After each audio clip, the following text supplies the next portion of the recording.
Okay. All right. Good morning, everyone. Let's see. I think we've got a quorum. I'll take roll call. Chairman Hildebrand, I'm present. Vice Chair Bell. Present. Commissioner Doggett. Present. Commissioner Foster. Present. Commissioner Galo. Present. Commissioner Patton. Present. Commissioner Rowling. Present. And I believe we have a forum. All right. Thank you. All right. This meeting is called to order August 22nd, 2024 at 9:10 a.m. Before proceeding with any business, I believe Dr. Jaskowitz has a statement to make. Public notice of this meeting containing all items on the proposed agendas has been filed in the Office of the Secretary of State as required by Chapter 551 Government Code, referred to as the Open Meetings Act. I would like for this fact to be noted in the official record of this meeting. Great. Thank you, Dr. Jaskowitz. All right. First is the approval of minutes from the commission meeting held May 23rd, 2024, which have already been distributed. Is there a motion for approval? Commissioner Bell makes a motion to approve. Is there a second? Second. All in favor, please say aye. Aye. Any opposed? Hearing none, motion carries. Thank you. Next is the acknowledgement of the list of donations, which has also been distributed. Is there a motion for approval? Rolling to move. Second. All in favor, please say aye. Aye. Any opposed? Hearing none, motion carries. Thank you. Next is the consideration of contracts, which has also been distributed. Is there a motion for approval? Is there a second? Bell second. All in favor, please say aye. Aye. Any opposed? Thank you. Motion carries. Now we've got the good element of the meeting is the special recognitions, retirements, and service award presentations. Dr. Jaskowitz, please make the presentations. Thank you, Chairman, Commissioners. This is, as you note, Chairman, always the highlight of the commission meeting when we get to recognize our own. I say that every time because it's a fact, it's true, and I know I have the pleasure of doing these recognitions and sharing those with you, the commission. So first, we would like to recognize, we'd like to recognize the Midwest Officer of the Year, and that is Allison Hatton. Allison is a graduate of the 57th Game Warden Cadet Class in 2012 and has a 12-year tenure in Val Verde County, armed with a bachelor's degree from Texas A&M University and accredited as a licensed Texas Master Peace Officer. She has exemplified exceptional dedication and expertise throughout her career. Allison has significantly contributed to the law enforcement community, serving as a firearms instructor at the Texas Game Warden Academy and extending her experience to her colleagues statewide. Her commitment to excellence is further demonstrated through her roles as an advanced law enforcement rapid response trainer and Texas Commission on Law Enforcement instructor, where she shares invaluable knowledge and skills to law enforcement professionals around the state. Notably, Allison also serves as a field training officer, playing a pivotal role in shaping the next generation of game wardens. In 2021, Allison was selected through a rigorous process to join the highly selective Texas Game Warden Rural Operations Group, known as ROG, a highly trained tactical response team. This achievement underscores her unwavering dedication to protecting Texas's natural resources and ensuring public safety. Please join me in congratulating Game Warden Allison Hatton for this well-deserved award.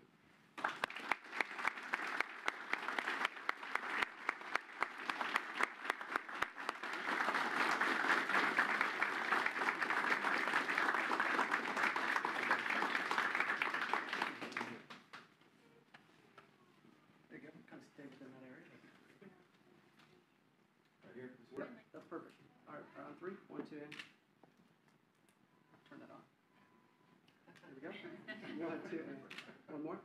1, 2, and thank you.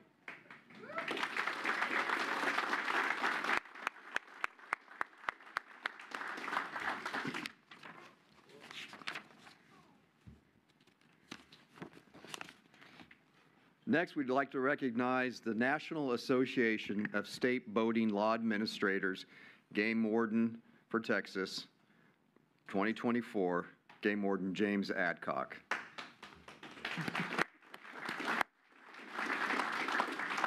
Texas Game Warden James Adcock started with Texas Parks and Wildlife Department in 2015.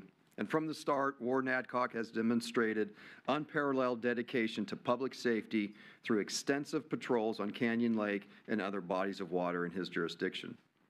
His commitment is evidenced by his patrolling of over 300 marine safety enforcement hours for the past calendar year, ensuring compliance with water safety regulations and conducting numerous patrols late into the night.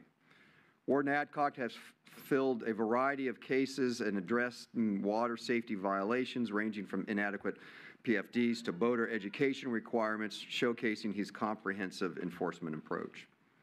Actively supporting BWI and BUI education, Warden Adcock participated in training session and assisting fellow wardens for their first cases, highlighting his leadership and mentorship qualities. Warden Adcock actively engages with local media to raise awareness about water safety, participated in community events like National Night Out, and distributed youth-sized life jackets to promote safe boating practices. In an effort to support his fellow wardens, Game Warden Adcock demonstrated his technological acumen by creating a waypoint file to aid in emergency response on Canyon Lake, ensuring all wardens have access to critical location information. He has also displayed compassion and professionalism in handling search and rescue recovery operations, supporting families during challenging times, like responding to emergencies, including performing CPR and drowning victims, and exemplifying bravery and dedication to saving lives. Warden Adcock's outstanding contributions to boating law enforcement, community engagement, and safety initiatives, making him a deserving recipient of the 2024 Boating Law Enforcement Officer of the Year. Congratulations, Warden Adcock.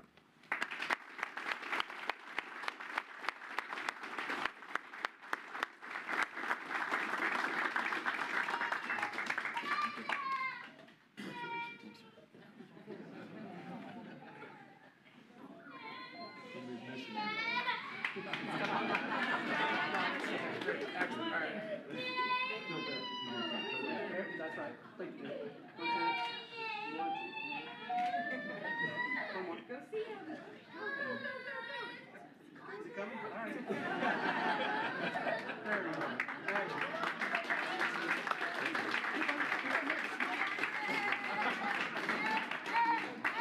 Oh, we bring the whole team here. Good morning.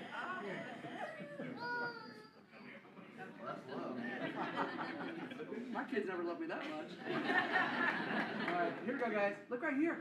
All right, on 3, 1, 2, and awesome. Thank you.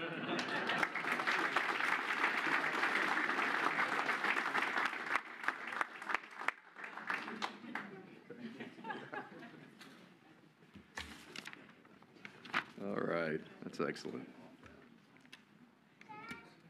Next, we'd like to move into our service awards to highlight the work that our staff has done for many years in the department.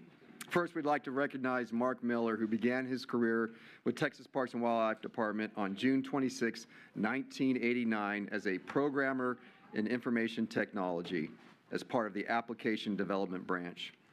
In this initial role, he served as a liaison for the administration department with the database group and IT operations. In late 1990s, Mark transferred to the IT operations group as a database programmer, supporting the various servers and databases of the agency. After 11 years of service in August 2000, Mark accepted a position back in the application development team as manager of one of the development teams. Mark and his team have worked with most divisions in the agency. Mark has a passion supporting internal and external staff looking to find digital tools to enhance an experience in his daily goal. This is his daily goal. Mark can be found enjoying time with family out on his land near Bastrop, carrying on the Texas Parks and Wildlife Department mission, fishing and hunting with his grandkids, teaching them the love and respect he has for Texas outdoors. With 35 years of service, Mark Miller.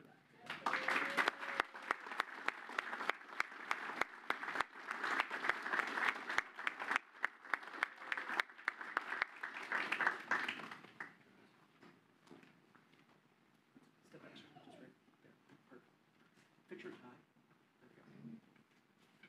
On 3, 1, 2, 1 more.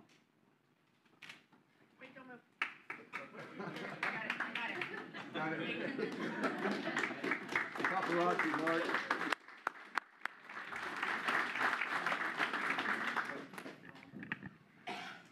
Next, we'd like to recognize James Hess, who began his career with the department in 1988 while in high school and college, and worked through summers in various seasonal positions such as a microfilmer, I remember microfilm, at Austin headquarters. He also worked as lifeguard, entrance fee collector, and maintenance assistant at Lockhart State Park, and in 1996 he was hired full-time as a park ranger. In June 1999, he was promoted to park manager at Lost Pines, and in 2004, James was promoted to park superintendent at Lockhart State Park. He brought new ideas to the park, which included interpretation by providing nature talks to park visitors and fifth grade school programs. He was able to get the town involved in the park with partnerships, all the while increasing park visitation. In January of 2016, James accepted the Region 3 Maintenance Specialist position, where he is now responsible for facility maintenance and operations of 18 Central Texas state parks and natural areas. Some of the capital projects he's been involved with are the Bastrop Swimming Pool remodel and Lake Dam project at Bastrop and Busher. Multiple water and wastewater projects at Garner, Hill Country, Pedernales Falls, and Lost Maples. These are small cities that he is dealing with. Most recent projects are the new park headquarters at both South Llano River and Inks Lake State Park, and he is part of the team developing the new Albert and Bessie Kronkowski State Natural Area. With 30 years of service, James Hess.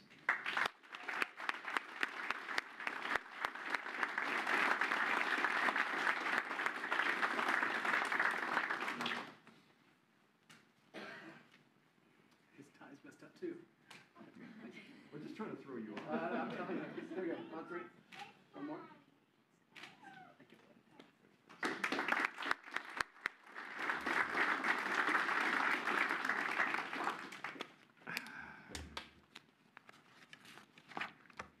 Next, we'd like to recognize Kim Shelton. Kim began her career with Texas Parks and Wildlife on April 1st, 1994, in the Purchasing and Contracting branch of the Chief Financial Officer's Division, assisting with solicitations for construction projects and other services. In 1998, Kim moved to the Infrastructure Division to the Contracting branch, where she started out as a contract administrator. Over the next 26 years, Kim was promoted to contract manager, then senior contract manager, and then to the position of contract program manager. She's been managing contracts for Texas Parks and Wildlife Department's capital construction project. Kim has stated that serving Texas Parks and Wildlife Department and the state of Texas has been one of the highest honors in her life. One of the greatest joys in her life has been the friendships and professional relationships she has built over the years. With 30 years of service, Kim Shelton. There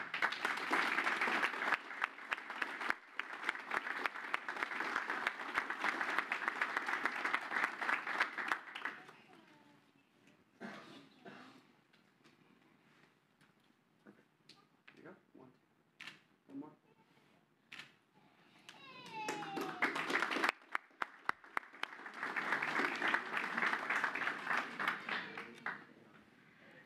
Susan Wagner began her career with the department in March of 1994 as a clerk in our boat registrations area. In 2000, she transferred to our Human Resources Department, where she started as secretary for our training branch, and since then has advanced her way to being the lead purchaser and division budget coordinator.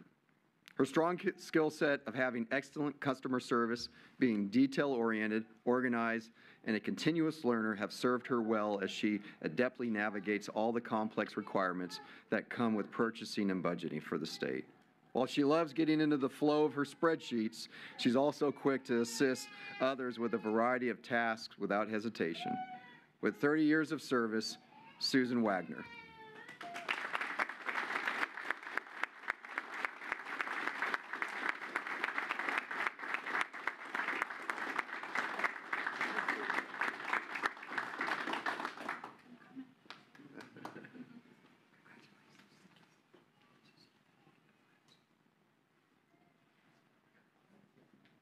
All right, here we go. On three. One more.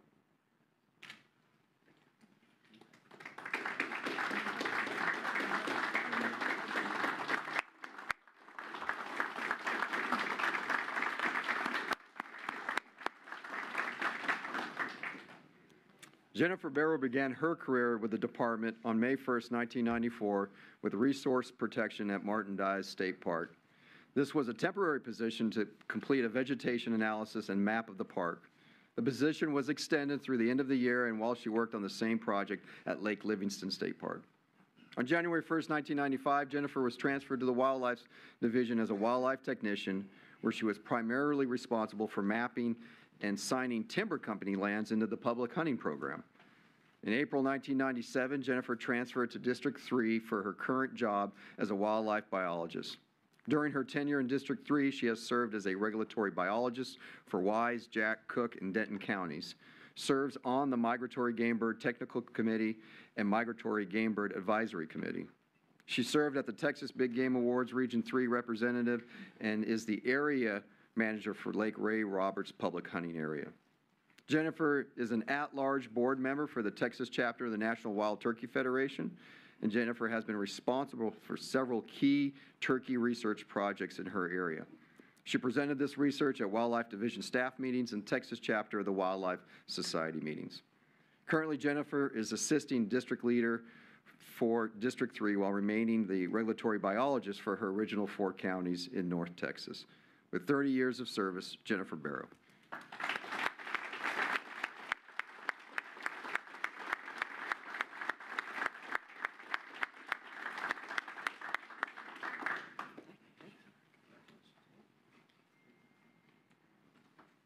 just a little bit. There you go. On through. 1, 2. One more.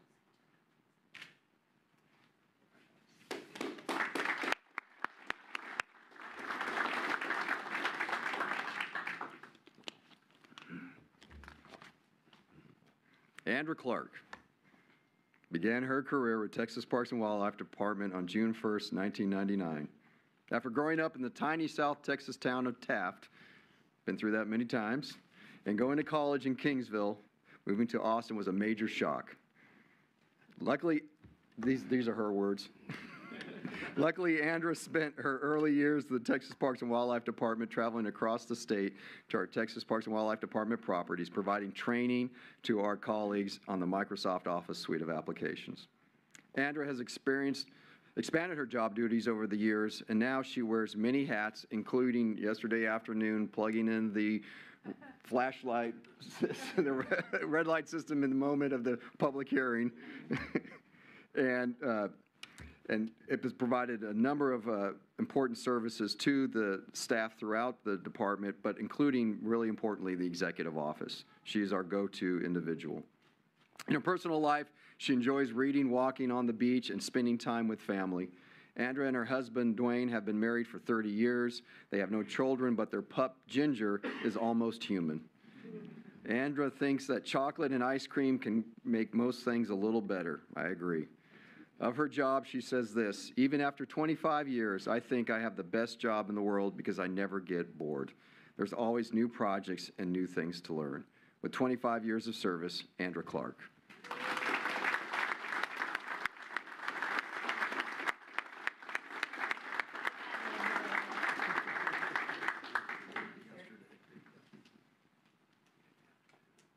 All right, here we go. On through. One more.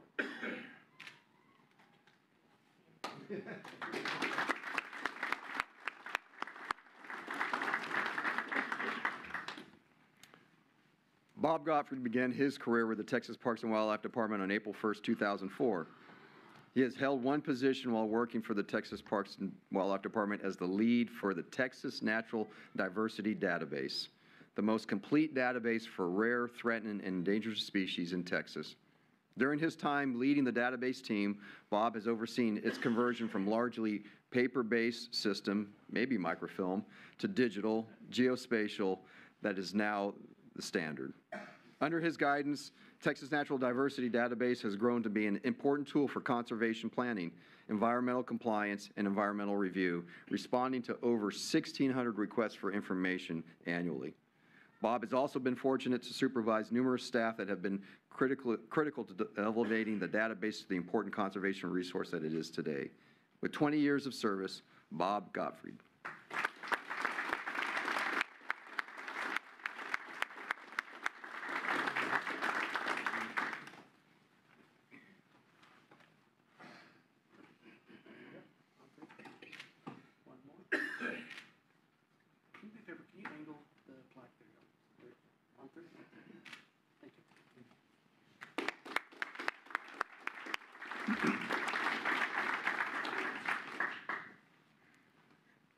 Jay Gaynor began her career with the department in May of 2004 at Hill Country State Natural Area as a seasonal clerk, joining a team of 3. Jay continued her Texas Parks and Wildlife Department career at Hill Country State Natural Area, being promoted through the administration branch to the rank of office manager. During her tenure, she supported 3 superintendents, 3 rangers, 4 interpreters, and supplied administrative support to all other staff, park hosts, volunteers, and concession contract holders. Jay assisted in the testing of 3 different reservation software systems and has been responsible for training staff and volunteers on all the changes and upgrades. Jay currently enjoys being the lead administrator for a complement of 8 staff members at Hill Country State Natural Area. Some of her fondest memories are being able to ride her horse on 40 miles of trail system, checking the trail and doing campsite checks via horseback. She built an equestrian obstacle course for a special event at the State Natural Area and wrangled RFD TV's America by Horseback to shoot an episode at the State Natural Area in 2005. She has relished the chance to be part of a team at the Hill Country State Natural Area for her whole Texas Parks and Wildlife career. With 20 years of service, Jay Gaynor.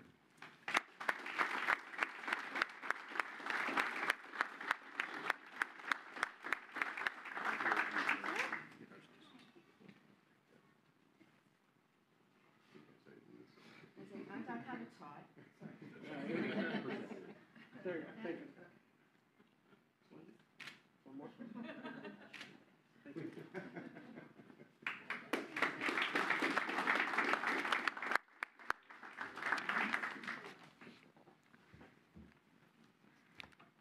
And last, we'd like to recognize Sergeant Lynn Kinsler.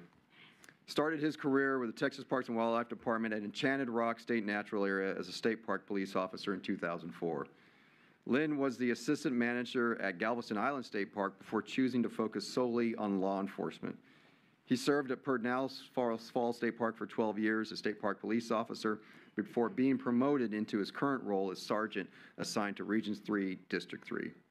In addition to his law enforcement duties, Lynn has earned his firefighter Type 1 fireman certificate and has served as a firefighter for 15 years, assisting the natural resources conservation of our managed lands and state parks. Lynn also has earned his Swift Water Rescue certification, EMT credentials, field training officer, and Texas Commission on Law Enforcement certification. He assists with training efforts at the Game Warden Training Center, training cadets and other Texas Parks and Wildlife Department employees in certification classes for ATV and UTV operations. As a sergeant, Lynn enjoys being able to train new officers. He has worked on many deployments for disasters as well as Operation Lone Star. Lynn and his wife of 25 years and 4 children range in age from 18 to 27 and 2 full-time dogs. In his spare time, Lynn raises cattle and grows fruit and vegetables in a small garden. His hobbies include hunting, hiking, and all things outdoors. With 20 years of service, Lynn Kinsler.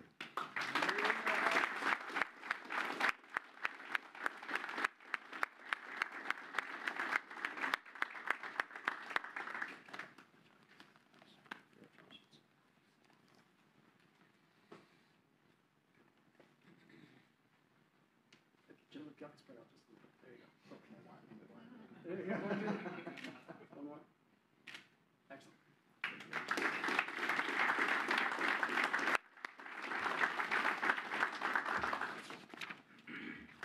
Mr. Chairman, that concludes my presentation.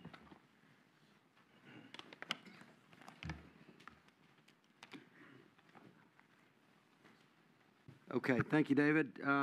Always, once again, I do the quick math. A little more than 225 years of man and woman services for the department is really quite amazing. So, one more round of applause for all these wonderful employees.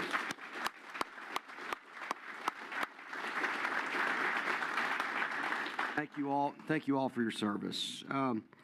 At this time, I'd like to inform the audience that everyone is welcome to stay for the remainder of the meeting. However, if anyone wishes to leave, now would be an appropriate time to do so. Thank you for coming.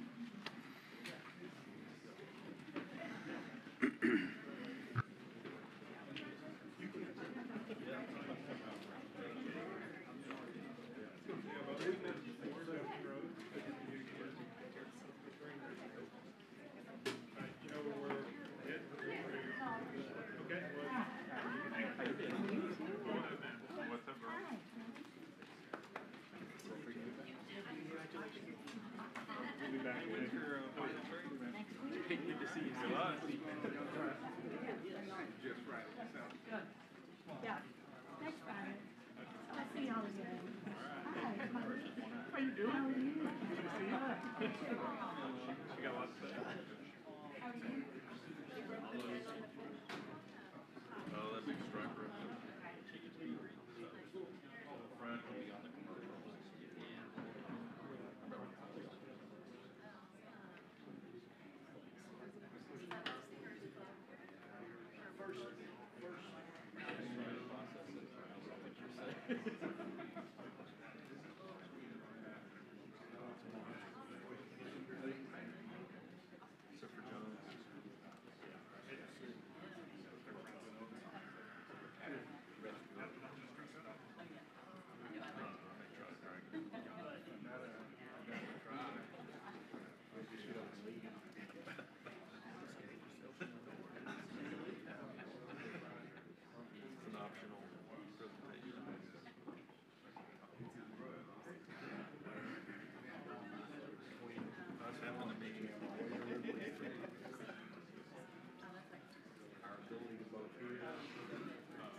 I've been on for restoration talk that got 3 times. Starts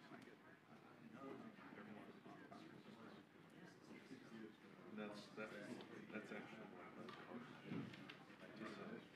we gotta stop this. Let's pull it off. He'll deliver. That's what started. Okay, all right, I think we've got a quorum here, so we'll go ahead and get started again. All right, action item number 1, financial overview, fiscal year 2025 agency budget by strategy, fiscal year 2025 operating capital budget, budget policy, investment policy, and retain 100% of boat revenues in Fund 9. Mr. Pegues, please make your presentation. Good morning, Mr. Chairman, Vice Chairman, Commissioners. For the record, my name is Reggie Pegues, Chief Financial Officer, and this morning I'll be presenting the financial overview. I'll be doing a recap of the following items that I did a more detailed review of in yesterday's work session. I'll be covering FY25 operating and capital budget and budget and investment policy resolutions. For the budget, I'll be recapping a crosswalk from the General Appropriations Act, or GAA, to budget and operating and capital budget summaries.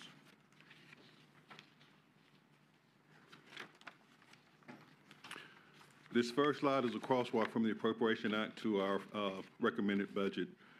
The starting point for the operating budget is Article 6, which is our bill pattern in the GAA.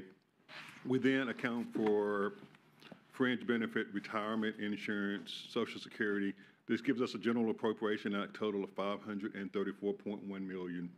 In addition, we have authority to increase our budget by supplemental appropriations, estimated federal funds, and unexpended balances from the prior year.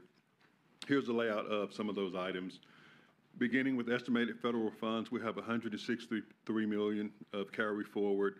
Next, we have Senate Bill 30 for park acquisition of $125 million. Other capital construction of $107.8 million. Rider 23 UB within the biennium. This is a special rider that the agency has that allows us to carry forward unexpended balances from the first year of the biennium into the second year of the biennium. These funds would otherwise lapse.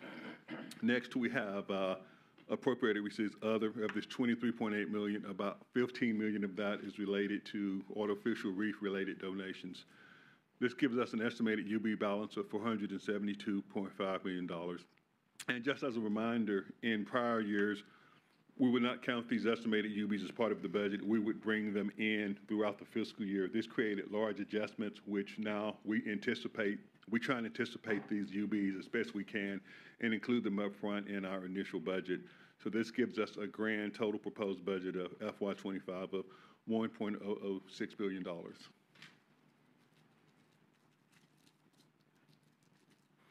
This next slide is a breakout of this same budget by method of finance. The largest portion is general revenue at $469.6 million for 47%. This also includes sporting goods sales tax. Next, we have federal funds at 24%, followed by account 9 at 25%. Account 9 is our game, water, safety account. This is where we account for our license, fishing, and boat revenues. And next, we have account 64, the state parks account, at 5%. These are our state park related revenues. And finally, we have other at 4%. These are our appropriated receipts, interagency contracts, and license plate related revenues. Next is a breakdown of the operating budget by object of expense. First, we have salaries and other personnel costs at 43.2%. This is an increase over last year. This accounts for the 5% across the board salary increase that all state agencies received. Also, a similar increase in fringe benefits related to the across the board salary increase. Next, we have operating at $106 million, followed by grants of $29 million. Of this $29 million for grants, about $23 million of that is related to local park grant funding. And finally, we have capital at 15.3% of the budget. And I'll go into more detail for the capital budget in a later slide. Next is a breakout of the budget by division, by budget, dollar amount, and FTEs. This first slide shows coastal fisheries through law enforcement.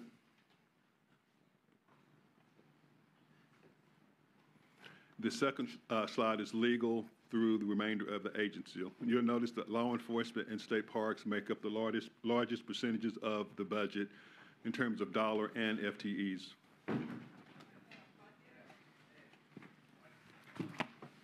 Next is the breakout of our department-wide budget. This is a special holding account for items that don't lend themselves specifically to divisions that are more agency-wide in nature. These include an estimated federal apportionment of $18.8 million for sport fish restoration and wildlife restoration funding. Again, the across-the-board salary increase of $21.1 million. And the way we account for that is we load the increase in department-wide, and as we expend funds throughout the fiscal year, we allocate those funds to the spending divisions. Next, we have payments to licensed agents of $7.8 million, followed by our strategic reserve, which is for items, emergency type items or special items that occurred during the fiscal year of $1.6 million. And finally, we have pass-through plate revenues that we pass through to nonprofit entities. Next is a breakout of our capital budget as appropriated. We have $5 million for park-related land acquisition, construction and repairs of $49.4 million, state park minor repairs of $10.3 million, information technology and data center consolidation of $9.2 million, transportation items of $4 million, capital equipment of $2.9 million, and cybersecurity of $700,000. Next, we'll move on to our budget and investment policy resolutions. These items have not changed in several years, but they are required for an annual review by the Commission. First up is our budget policy. No major changes in over a decade. Key highlights: the Commission authorizes the Executive Director to execute the Department's budget. Budget adjustments greater than $250,000 require Commission approval. Donations or gifts exceeding $500 must be acknowledged by the Chair, Vice Chair, or Commissioner designee in a board meeting, Commission meeting, which you did earlier at this meeting.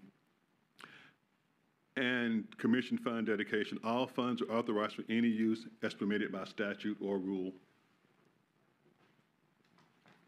Next, we move over to the investment policy. The Public Funds Investment Act, PFIA, requires an investment policy and annual review for any state agency depositing and investing funds outside the Treasury. These funds do not apply to funds deposited in the Treasury and invested by the Comptroller. And at this point, all TPWD funds are presently deposited in the state Treasury. In the event funds are ever deposited outside the Treasury, then this requirement kicks in that the agency hire an investment officer, with the following exception. The Centennial Park Conservation Fund, it's invested through the Texas Treasury Safekeeping Trust Company by statute. But currently those funds are in the Treasury, and through July, we've generated over $28 million of interest at roughly about 5%, which is historically high for interest rates. Next, we move on to deposit options for 15% of boat-related revenues. Prior to House Bill 448 in 2017, there was a mandatory transfer of 15% of boat-related fees from Fund 9 into Fund 64, the State Parks account. This was to address funding concerns at the time. House Bill 448 modified this, making this transfer optional instead of mandatory. And given current fund balances, we don't anticipate any transfers taking place during FY25. But if such a transfer were to take place, it would be up to $2.7 million.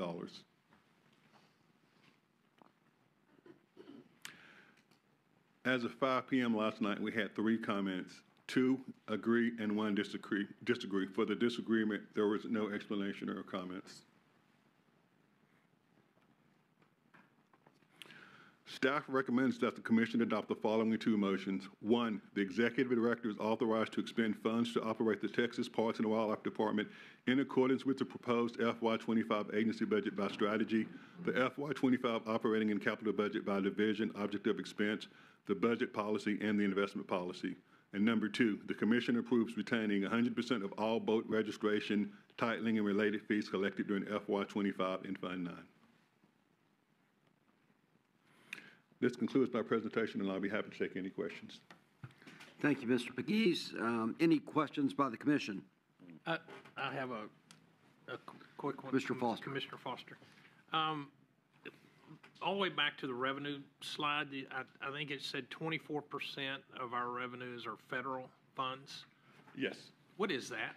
How does that work?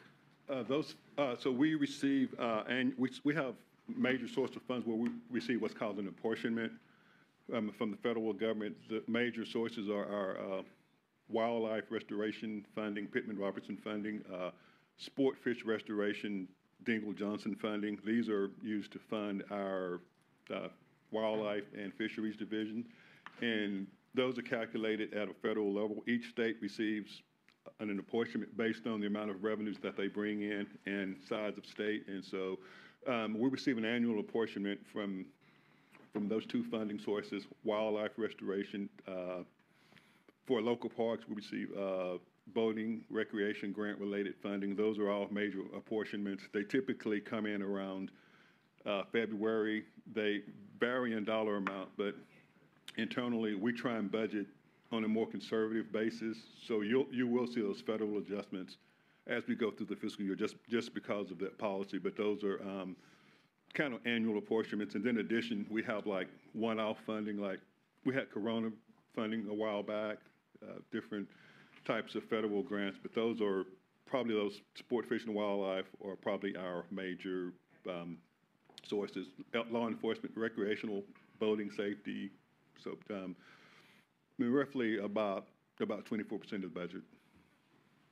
Thank you. Do we have people that are writing grants and applying for these federal funds all the time, or is this sort of just an automatic process? Well, the apportionments are, I wouldn't say entitlements, but we get those every year. But we do have, within each division, we do have grant writers that monitor the grants in local parks, bringing the funds in, transferring the funds out. And then in addition, within the CFO office, I have a federal grant section that kind of monitors and makes sure that we're in compliance with all the rules. And there are certain allowable and disallowable expenditures, so we monitor to make sure that we're in compliance. Okay, thank you. Commissioner Bell. Hi, Reggie. As always, your information very good. I have a question on 2 areas. One, and it relates to what Commissioner Foster asked about tangentially, but do we have any, it could be federal money, it could be grant money, but we've had a lot of conversation about CWD. Is there any way for us to have any money in the budget that might be dedicated towards us funding research? Because we seem to be the leader right now in how the approach is going towards this, and we have a lot of activity, but we don't seem to have a funding item clearly designated for that. Is there anything that and it may not happen right now, but is there anything you could recommend in terms of how we might look at allocating funding in that general direction? Well, I know in our base, we do have some. I think there's a couple of $1 million maybe. I don't recall the exact dollar amount, but I know we have, last session, we allocated internally a specific amount for chronic wasting disease. And I believe there are some federal opportunities. I would, in terms of exact dollar amounts, I would probably defer to someone within the wildlife division, but there are opportunities to match the dedicated fund with federal funding. Okay. And then second question, just I noticed our line item for cyber. And the only question would be, should we be allocating more money towards cybersecurity? Because, you know, if someone gets you, they really get you. So this may be off script, but I was showing my wife this presentation, and she saw the line for cybersecurity, and she said, "Are you kidding? That's not enough." So, yeah, that's what we have, and that's only the capital portion piece of it. I believe there's other funding within the budget that's not in the capital budget. But we probably should just keep an eye on that. That's all. That's my only suggestion. Thank you. Any other questions? To Vice Chair Bell's 2 points. One is, David, we ought to determine, is there some federal money available to us on CWD and, you know, a real implementation of deep research best we can as an agency. I know there's lots out there already, but there's got to be there's got to be a lot of funding, I would suspect, for this kind of disease-oriented. Yes, sir. Good morning, Mr. Chairman, Commissioners. For the record, John Slofsky, Wildlife Division Director. We do have a special grant fund that we manage CWD through, and current number, you know, is about $1.2 million. You know, we do contribute to a significant amount of research on an annual basis, but also all of those, the testing, everything we do for managing the disease across the landscape, you know, from hunter harvest and stuff. The things we do within breeding facilities is all state money, but when we manage the disease, we do use federal funds. So that's matched with every one of our state dollars is matched with 3 federal dollars. And it's roughly $1.2 million a year. 1.2, yeah. And is there any way to increase that budget from the feds, or are we capped at that? We're not capped. You know, we manage all of those grant budgets, you know, whether we're managing bighorn sheep or CWD or white-tailed deer or anything that has eligibility for federal aid, we can maneuver those budgets as appropriately. The thing that drives how much we can spend is really how many state dollars that we can get appropriated to do that work. It's a 1-for-1 match. 3 for 1. 3 fed. 3 fed, 1 state dollar. Oh, wow. Pretty good multiplier. Yep. Well, let's take advantage of that as much as we can, obviously. Great. And then secondly, on the cyber, how much interaction do we have with other state agencies in terms of, I mean, we don't need to reinvent the wheel here. This has been done at many state agencies. We should determine what they're doing from a cybersecurity standpoint. Anyone want to talk about that? We're still talking about CWD. I apologize. No, cybersecurity. All right. Good morning. For the record, Jamie McClanahan, IT Director. I apologize. Will you repeat the question? So how much interaction do we have with other state agencies who have undoubtedly already tackled this cybersecurity issue and maybe may have larger budgets than we do?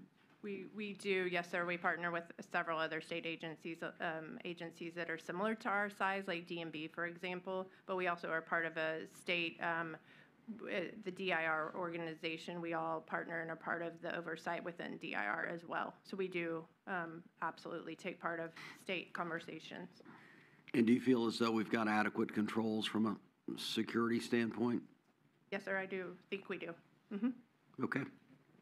All right. Well, we can never be too vigilant in that area.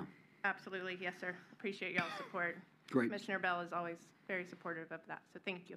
Wonderful. All right. Thank you. All right. Mr. Pegues, I believe that's it. Do we have anyone signed up to speak on this issue? No, sir. No? Okay. Great. Any more comments from Commissioner staff? If not, I have a motion. the motion to be voted on is the executive director is authorized to expend funds to operate TPWD in accordance with the proposed FY 2025 agency budget by strategy, the fiscal year 2025 operating and capital budget by division / object of expense, the budget policy, and the investment policy. Is there a motion for this approval? Commissioner Bell makes a motion. Is there a second? All in favor, please say aye. Aye. Any opposed? Hearing none, motion carries. Motion 2 is the commission approves retaining 100% of all boat registration, titling, and related fees collected during fiscal year 2025 in Fund 9. Is there a motion? So moved, Scott. Is there a second? Second. All in favor, please say aye. Aye. Any opposed? Hearing none, motion carries. Thank you, guys. Thank you, Mr. Pegues. Action item number 2, proposed fiscal year 2025 internal audit plan. Ms. Brandy Meeks, please make your presentation. Good morning, Chairman, Vice Chairman, Commissioners. For the record, my name is Brandy Meeks. I'm the Internal Audit Director. Texas Government Code 2102.008 states that the annual audit plan developed by the internal auditor must be approved by the state agency's governing board. So I'm here this morning to ask for your approval of our proposed fiscal year 25 internal audit plan. As you can see, we have budgeted some hours to help us complete our current audit plan. We are also proposing 6 assurance engagements, the first one being the audit of the State Park Fiscal Control Specialist Program. And I want to take a moment to describe this project a little further. You might have noticed yesterday, but for the 2 State Park Fiscal Control audits rolled from our current plan to next year's plan, there's no individual state park control audits, fiscal control audits on next year's plan. This is because the State Park Division has a fiscal control specialist program that essentially does the same things that we do. They go out to review each state park's fiscal controls to ensure they're in compliance with the State Park Fiscal Control Handbook. They also perform these duties much more timely than we are able to do due to our limited resources. I've been told that they make it out to every state park every 2 years. So this year, instead of auditing numerous individual state parks, we would like to audit the State Park Fiscal Control Specialist Program, learn exactly what they look at and what they test for, and gain assurance that that program is working as designed and that it provides a robust control to ensure that state parks are in compliance with their fiscal controls. If our audit concludes that we can rely on this program in providing a robust control, then we would still do 2 to 3 individual state park fiscal control audits each year, but this limited amount of state parks would then free up our internal audit resources to look at other high-risk areas within state parks or within the agency in general. So the other 5 assurance projects that we are recommending for next year include the audit of the TPWD Friends Group oversight processes, selected local park recreation grants, audit of the procurement card processes and controls, audit of selected key performance measures, and an audit of our fuel charges. We would also like to do 2 cybersecurity projects. We'd like to audit our IT help desk as well as perform an IT governance audit. And then we'd also like to perform a law enforcement physical security advisory, continue on in an advisory capacity on the Brits rewrite, and then we would also like to outsource an Active Directory audit. And I'm not sure if you remember, but a couple of years ago, we sought and received the Commission's approval to outsource an Active Directory audit. After gaining your approval, our IT director informed me that she could have Microsoft come in for free and perform an assessment, and when I say free, she was willing to use some of the credits that Microsoft gives our agency in order to perform this service. So upon learning this, we were all in agreement that this would be a good first step. So our IT division had Microsoft come in and perform an Active Directory assessment.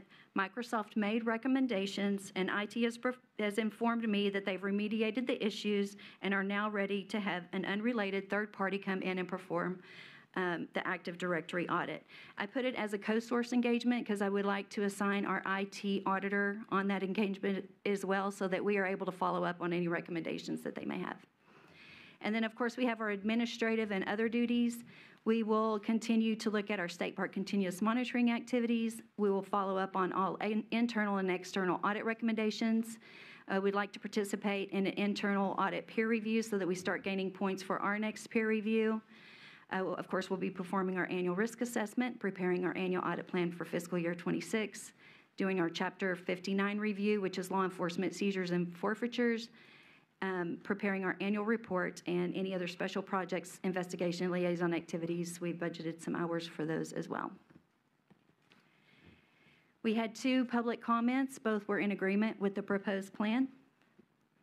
And with that, staff recommends that the commission adopt the following motion, that the Texas Parks and Wildlife Commission approves the Texas Parks and Wildlife Department's fiscal year 25 internal audit plan as listed in Exhibit A. This concludes my presentation, and I'm available to take any questions. Great. I got one. Scott, Brandy, I know over the years that I've been here, we've had times when y'all weren't fully staffed. Where do we stand right now with that? As of Monday, we are now fully staffed again. Great. Well, I'm really glad to hear it because y'all do provide a great function, so thank you. Thank you. Commissioner Bell, thanks for all the work that went into this. Also, I like the fact that there were some opportunities to kind of partner that one, and I'm sorry it's not up on the slide, but the one you mentioned with the state parks doing the internal piece, that's almost like a peer assessment. So that's a great opportunity, and if you find that works, that should free up some additional time. And being fully staffed, that'll let you get to some other areas. So good luck with that one. Absolutely. Thank you. Okay. Great. Any other questions? Do we have anyone that has signed up to speak? Do not? Okay. If not, is there a motion for, let me see. The motion is, I guess the motion is the internal audit? Yeah, I'll move. Okay. Is there a motion? All right. A second? All in favor, please say aye. Aye. Any opposed? Hearing none, motion carries. Thank you very much. Action item number 3, job order contracting, award of master job order contracts. Miss Andrea Lofi. Yes, sir. Good morning, Chairman, Commissioners, Director Yaskowitz. My name is Andrea Lofi, Director of the Infrastructure Division, and this order is job order contracting, award of master job order contracts.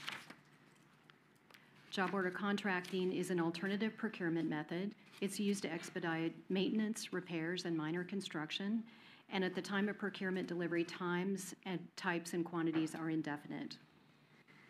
Contractors are pre-selected and pre-procured, and pricing is predefined, and it's listed in a unit price book. JOC was first established by the U.S. Army in the 1980s. University of Texas at Austin began a JOC program in 1997. Texas state agencies using JOC include the General Land Office, the Employees Retirement System, and the Texas Facilities Commission, who just recently started their JOC program. TPWD published a request for competitive sealed proposals for JOC contractors in May of this year. Solicitation was for a $50 million program, $20 million initially with 3 $10 million renewal options. We received 24 responsive proposals.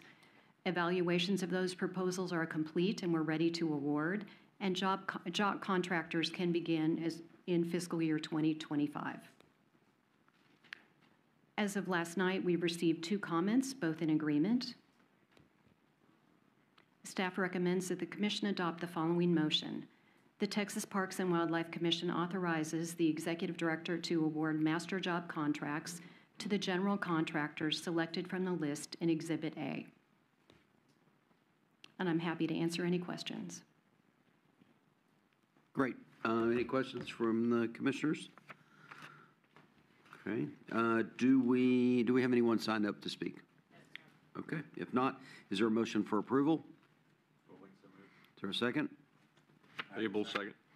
All in favor, please say aye. Aye. Any opposed? Hearing none, motion carries. Thank you very much. Thank you. Action item number 4, chronic wasting disease detection and response rules. Recommended adoption of new surveillance zones. Mr. Olson, please make your presentation. Good morning, Chairman Hildebrand, Commissioners, Dr. Yaskowitz. For the record, my name is Ben Olson, Wildlife Health Specialist in the Wildlife Division.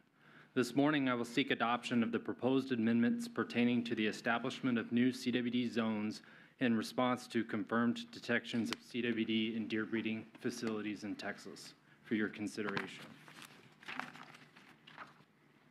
On March 11th, 2024, staff received confirmation of CWD in a 10-and-a-half-year-old female whitetail deer in a breeding facility in Real County. In response, staff proposed establishing a surveillance zone within a 2-mile radius surrounding the positive facility in accordance with department policy. The proposed zone is denoted by the yellow circle on this map and would encompass 8,883 acres. To facilitate testing, hunters may utilize the self-service drop box located in Lakey, denoted by the blue star on this map. They could access in-person check stations in Rock Springs or Hondo, or they could make appointments with staff by the phone. More detailed information on testing options will be available on the TPWD website, the newly updated Texas Hunt and Fish app, or the Outdoor Annual app. Next, staff proposed a new zone in Edwards County in response to confirmation of CWD in 2-and-a-half-year-old female whitetail deer in a captive breeding facility in Edwards County. The detection was confirmed on April 22nd, 2024, and the facility has since had an additional detection in another whitetail deer. The proposed zone would encompass 8,902 acres, and the closest CWD check station would be in Rock Springs, which is denoted by the blue star on the map. Next, staff proposed a new CWD zone in Zavala County in Yellow here following confirmation received in April 2024 of CWD in a 2-and-a-half-year-old male whitetail deer located in a captive breeding facility in Zavala County. The proposed zone would encompass 9,315 acres, and hunters can utilize a sample drop box located in Uvalde, an in-person check station in Pearsall, or call staff to make appointments for testing. In June, the department received confirmation of CWD in a 3-year-old female whitetail deer in a captive breeding facility in Trinity County. Therefore, staff proposed a zone denoted in yellow here in response. That zone would encompass 9,656 acres. The nearest drop box and in-person check station for testing would be located in Trinity. Also in June 2024, the department received confirmation of CWD in a 2-year-old female whitetail deer in another captive breeding facility in Sutton County. This map provides a reference to the location of the proposed zone on the right, denoted by the green arrow, in relation to the current zone in Sutton County that has been in place since last year. The proposed zone would encompass 9,025 acres, and hunters can use the drop box and in-person check station just east of Sonora, denoted by the blue star already present in response to the initial Sutton County zone. One final notice is the department received confirmation on July 30th of a new detection of CWD in a captive breeding facility in Medina County, and that was after the deadline for publishing in the Texas Register for this commission meeting. The disease was detected in a 2-and-a-half-year-old male whitetail deer following postmortem testing. The new detection area is denoted on the map by the green arrow, and that would encompass 8,861 acres.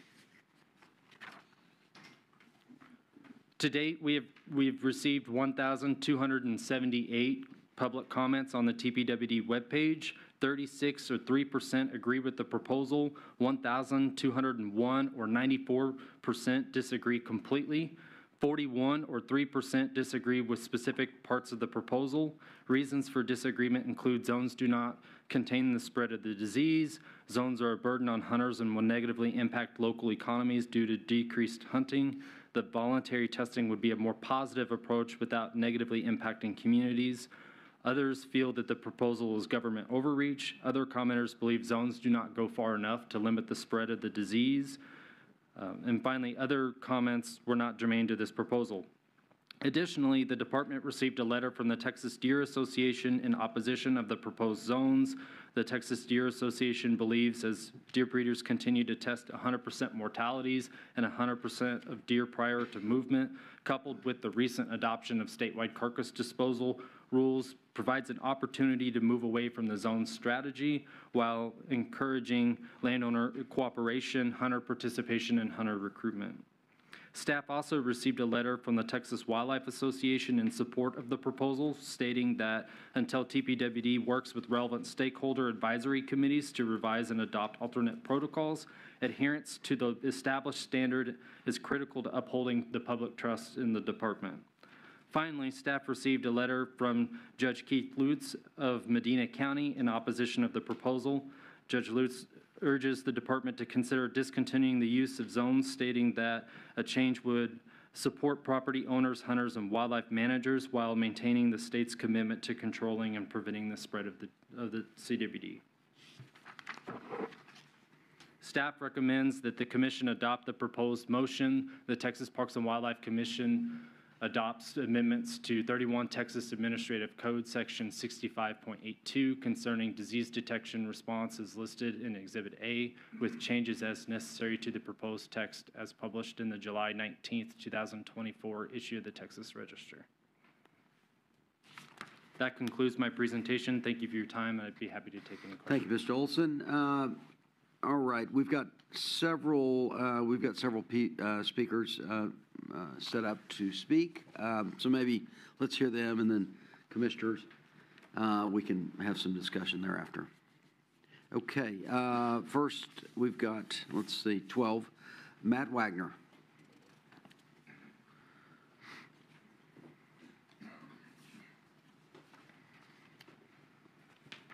Greetings, Chairman Hildebrand and Commission members. I'm Matt Wagner, Executive Director of the Texas Chapter of the Wildlife Society. Since March of this year, CWD has been detected in an additional 5 breeding facilities in 5 counties, 3 of them new counties with CWD. We support the creation of surveillance zones in these counties to monitor the status of the disease going forward. We now have nearly 800 positive cases in Texas in 33 breeding facilities that have transported over 11,000 deer to 950 release sites all over the state. On top of that, 60% of the 950 release sites have not complied with required harvest reporting. Essentially, none of the released deer were identified with an ear tag and are therefore untraceable. According to Parks and Wildlife Code 43.3561, the department has the statutory authority to enforce visible ID for all deer released from breeder facilities. This is simply standard disease management protocol followed by animal health agencies around the country. Some would have us believe that CWD is no big deal and to ignore the impacts of accelerating the spread of CWD to new parts of the state. 18 other states and Canada are following standard disease protocols in dealing with CWD. Ignoring the problem leads to CWD endemic areas, as in Colorado and Wisconsin, where up to 50% of the deer in these areas have CWD. The Texas Chapter of the Wildlife Society greatly appreciates the difficult job you have in balancing the needs of deer breeders and protecting our wild deer from CWD. For decades, we have enjoyed the strong public-private partnership created when a public resource like deer resides on private lands. But today, that partnership is threatened when a disease like CWD complicates the system. Please continue to fight this disease with every tool available, including surveillance zones. And I thank you for the opportunity to comment. Thank you very much. Sarah Knox.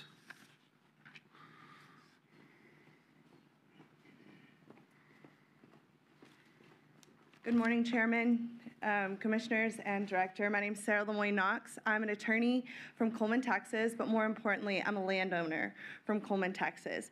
My family owns about 30,000 acres in Coleman County, which there's 100,000 acres in a zone.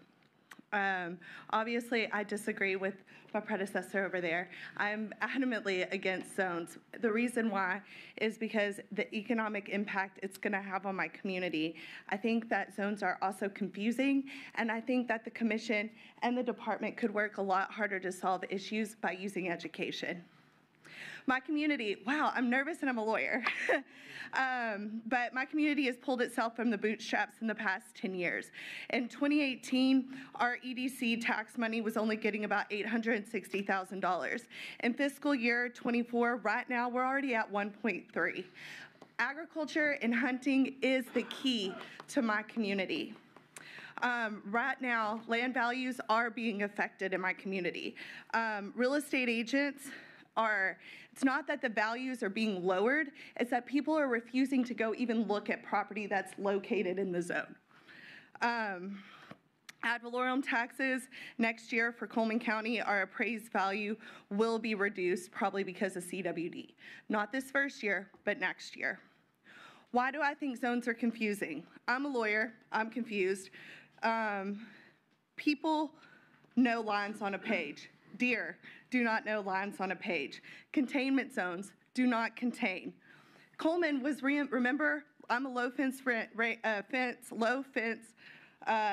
range deer. It's in the wild, you guys. There's a matrix to get into a zone, but there is no matrix for Coleman County to get out of the zone. It's not measurable. We're stuck in something for how long? And as far as education, I'm not at yellow yet? Okay. Education. You're green. I'm still on green. I guess I need to slow down the way that I talk. I'm sorry, you guys.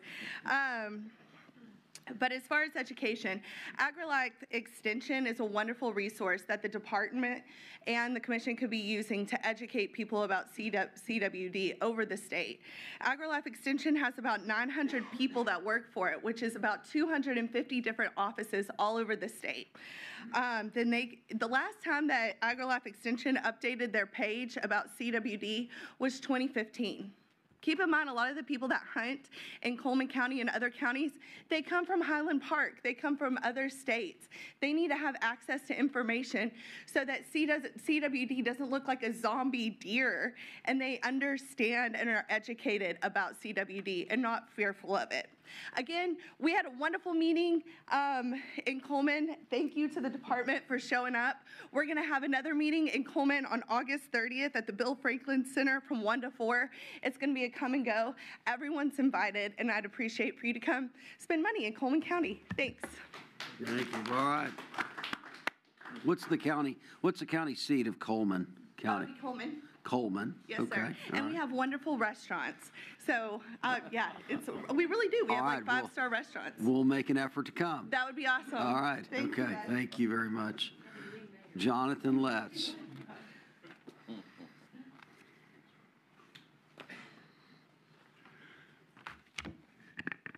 Good morning, Chairman Hildebrand, Commissioners, Dr. Yaskowitz. For the record, my name is Jonathan Letts, and I'm the President of the Texas Wildlife Association, a private landowner organization that has members statewide.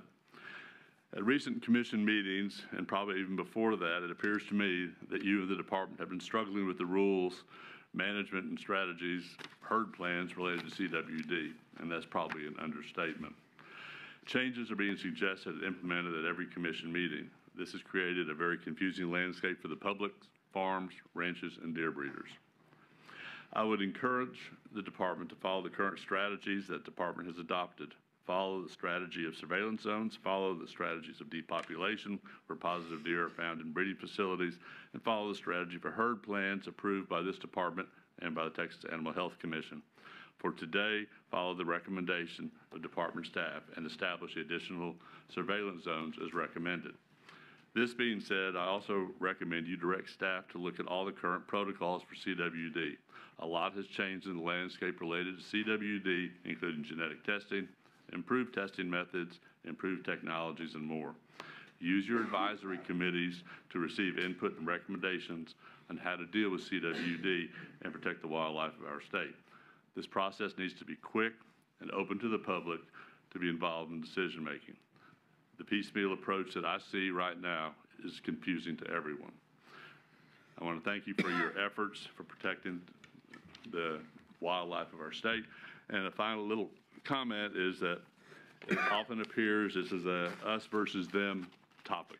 And I just want the commission to know that TWA is having continuous and open discussions with TDA, the Texas Deer Association. We're trying to find areas of commonality where we agree. and I think we are making progress in that area. So there is, I think, progress being made moving forward, but I do encourage you all to use your advisory committees a little bit further in the future. Thank you. Thank you very much. And thanks for the collaboration. Appreciate it. Marie Williams.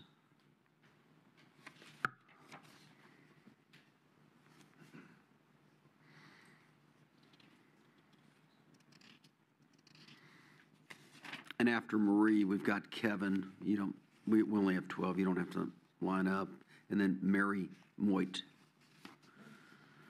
Hello. For the record, I am Mary Lou Williams, and I come today wishing to talk about the financial impact of having surveillance zones, because it does financially affect the state of Texas in the fact that there is a law that was passed that you're at the appraisal zone, that it reduces, if you're in a surveillance zone, reduces your appraised value. And so I know that personally because Hunt and Kaufman County got to be recipients of that news this year. Also, too, it financially affects having a surveillance zone. My father, through the process, has decided that he looked into selling part of his property to a solar company. We were informed in a meeting with them that they had been told that there needed to be a 10-foot, the park that they were going to buy needed to have a 10-foot fence put around it, when as breeders we only are required an 8-foot fence. And also, too, they were required, if they bought the 68 acres that would be the breeding pens, which they're going to put solar panels, they will have no deer, they will have no animals inside there. Where we in our herd plan were told we had to do 1 to 2 inches of soil, they were told that they needed to remove a foot of soil. So that is all I have to say at this moment. Thank you. Great. Did you lease to the solar company? Did you go ahead and lease to them under those conditions? The contract is not complete. Okay. And so that's still stuff to be ironed out. They were looking to purchase. Understand. Okay. And Just curious. leasing other land in the surveillance zone around there. Okay. And so this is.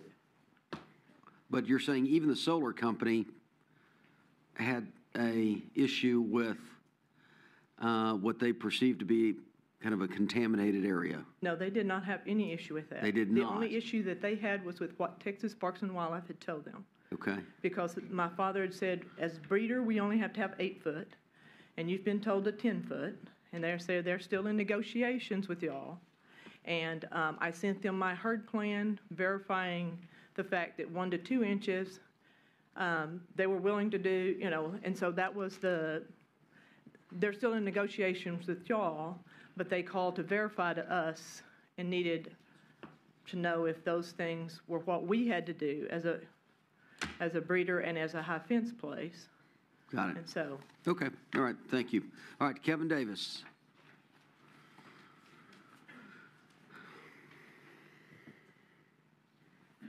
Good morning, Mr. Chairman, Commissioners. Dr. Yaskowitz, thank you for a minute of your time today to speak on this issue. Texas Deer Association, we heard a lot of comment yesterday about this zone proposal, and a very small vocal minority suggested opposition based on policy or history or whatever. The comments are overwhelmingly against zones. Every time we are faced with having to implement a new zone, landowners comment, and they always don't like it. You're not going to hear landowners say, hey, please put my property in a zone. That's not going to happen. We know the negative impacts. I'm not going to belabor you that. I just want to remind the commission that the Texas Deer Association position asking for a pathway around zones is simply asking for a pause during this cycle, meaning that if this zone was adopted, it cannot be implemented either until hunting season is already going or just right before it. It is going to create confusion. It's going to create division among landowners, and it's no secret that I used to work here, okay? The landowner relationship with the department employees and its outwardly facing divisions is key to success in any mission. And every time we stress it, we're putting up a wall. Every time we stress that relationship, it makes it more difficult for landowners to want to cooperate. If you take a pause and vote this proposal down, that's all it is, a pause. It doesn't remove the other zones, and it doesn't change policy. It just says, it sends landowners a message, hey, we hear you.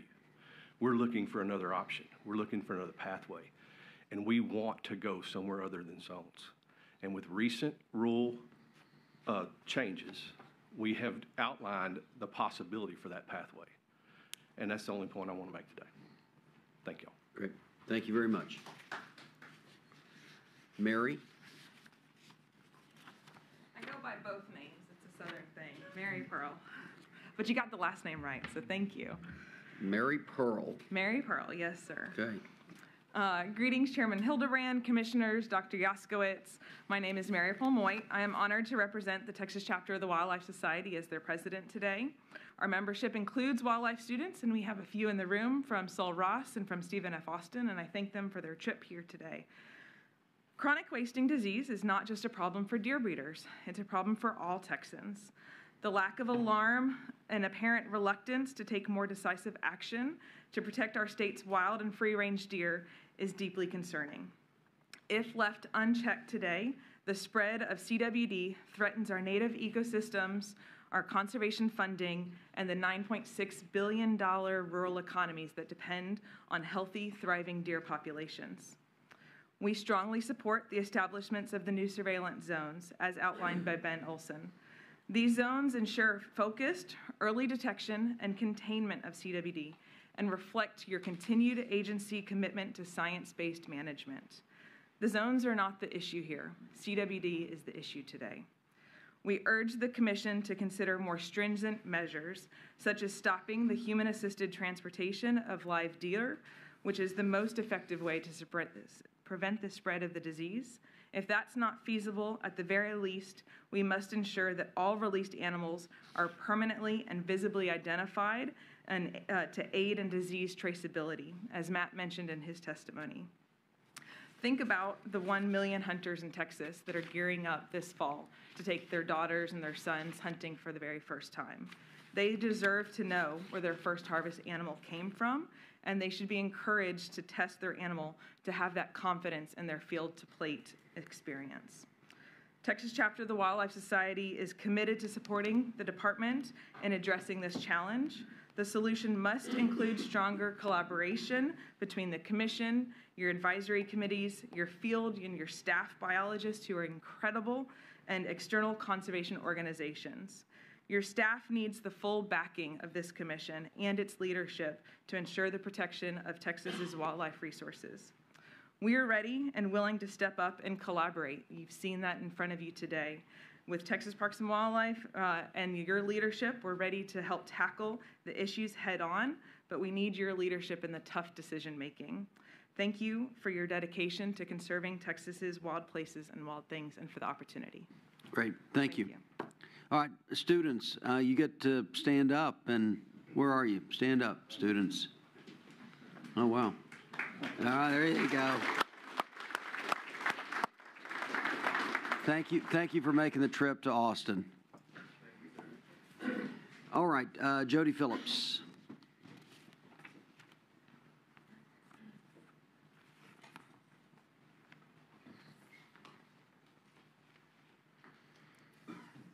Good morning, Chairman, Commissioners, Dr. Yaskowitz.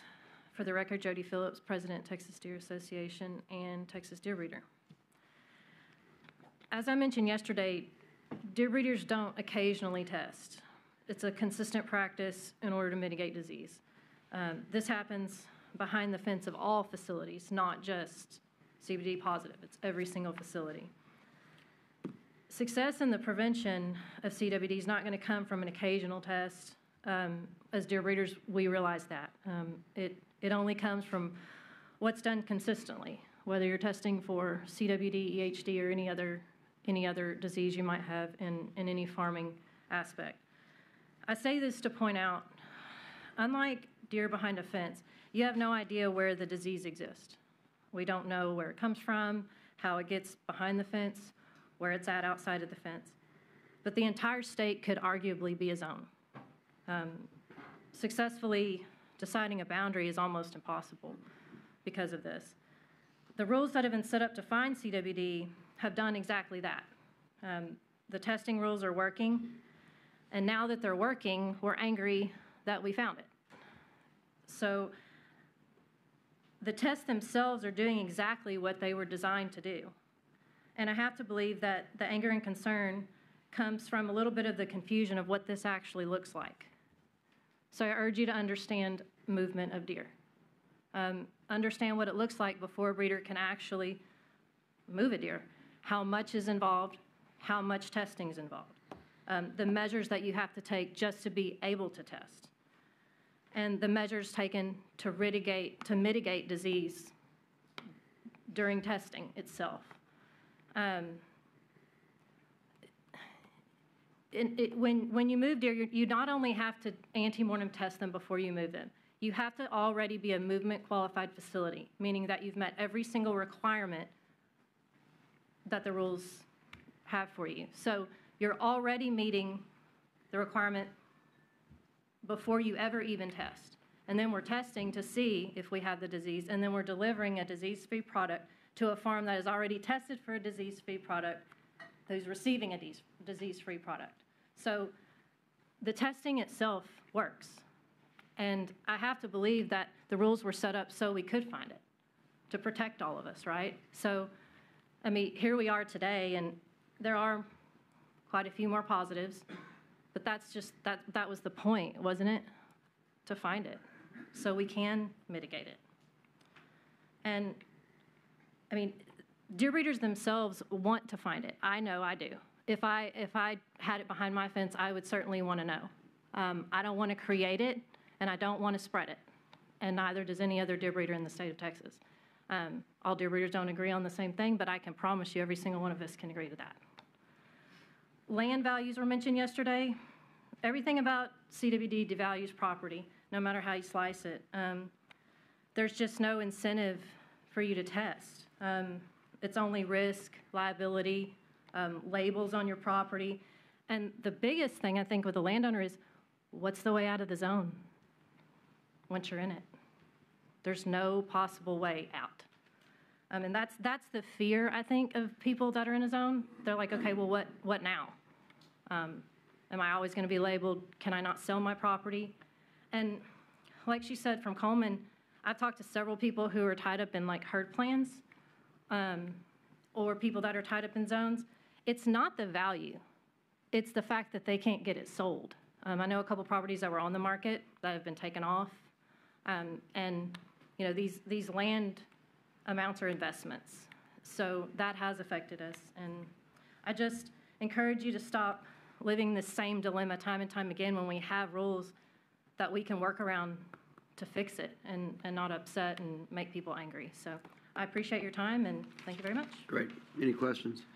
I've got one. So the majority of deer breeders in this day and age, have they all switched, not all, but the majority of them switched to this SS strain and are breeding specifically for that strain? Take 30 seconds, and what are you doing with the GG deer? Okay, absolutely. So, yes, deer breeders have absolutely switched to the genetic values and the 96 codon. You know, general business rule has made it happen whether people wanted it to or not, just simply because of values. GG animals are not worth what SS animals are. So, I mean, we're all business people, and we know that, you know, we're all going to try to raise what's more valuable, right? The GG, I will say the GG animals, a lot of people, like myself, I killed 61 of them to get them off my farm. People have released them. People have sent them to Mexico. These were not positive deer. No. They were GG deer. GG. And you terminated them. Yes. So all of these deer were GG animals. This was back when we were tied up in tiers, so I did it so I could test. But so they were all GG animals. So there's two reasons to do that. Number one, disease mitigation. I don't want them on my farm if they're more susceptible than other deer, correct? So I want my entire farm to be durable. which in turn gives us another way to market those animals and sell a disease-free product that we know is resistant to not only CWD, but other disease as well. And then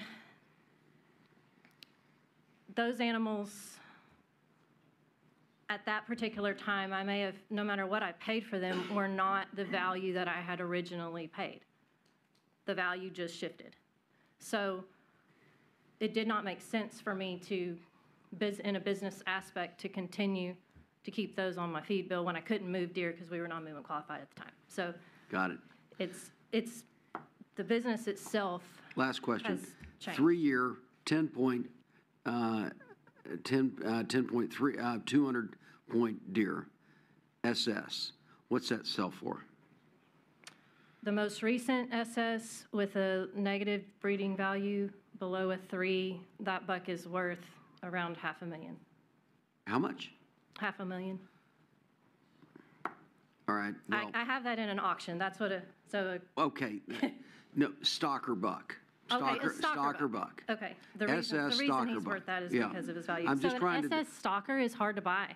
There are just not very many of them because for years we didn't know some of the bucks that we were breeding were GG animals. So they were inserted and they were bred all over the place. Now an SS stalker is just not worth buying because the value of it is so high. So, I mean, most breeders are hanging on to them because it helps your herd. So, I mean, I would say that you could make a deal with somebody to get them for maybe $15,000 to $20,000. But the valuation difference between kind of an equivalent doe or buck, it doesn't matter, is like 3 to oh yes, GG absolutely. versus SS. Same deer, same antlers, everything's the same. SS 3 times the value. Got it. So the market is through free enterprise is actually breeding out these presumably genetically inferior deer for stronger deer. Absolutely. That may have resistance to the disease. Right, and deer breeders themselves want the resistance in their pens so we can sleep at night. So that itself has made the value skyrocket of an SS animal. Got it. Okay. Thanks very much. Yes. Very informative. All right, Alice Simic. And then after that's John True, and then Wendy Schmidt.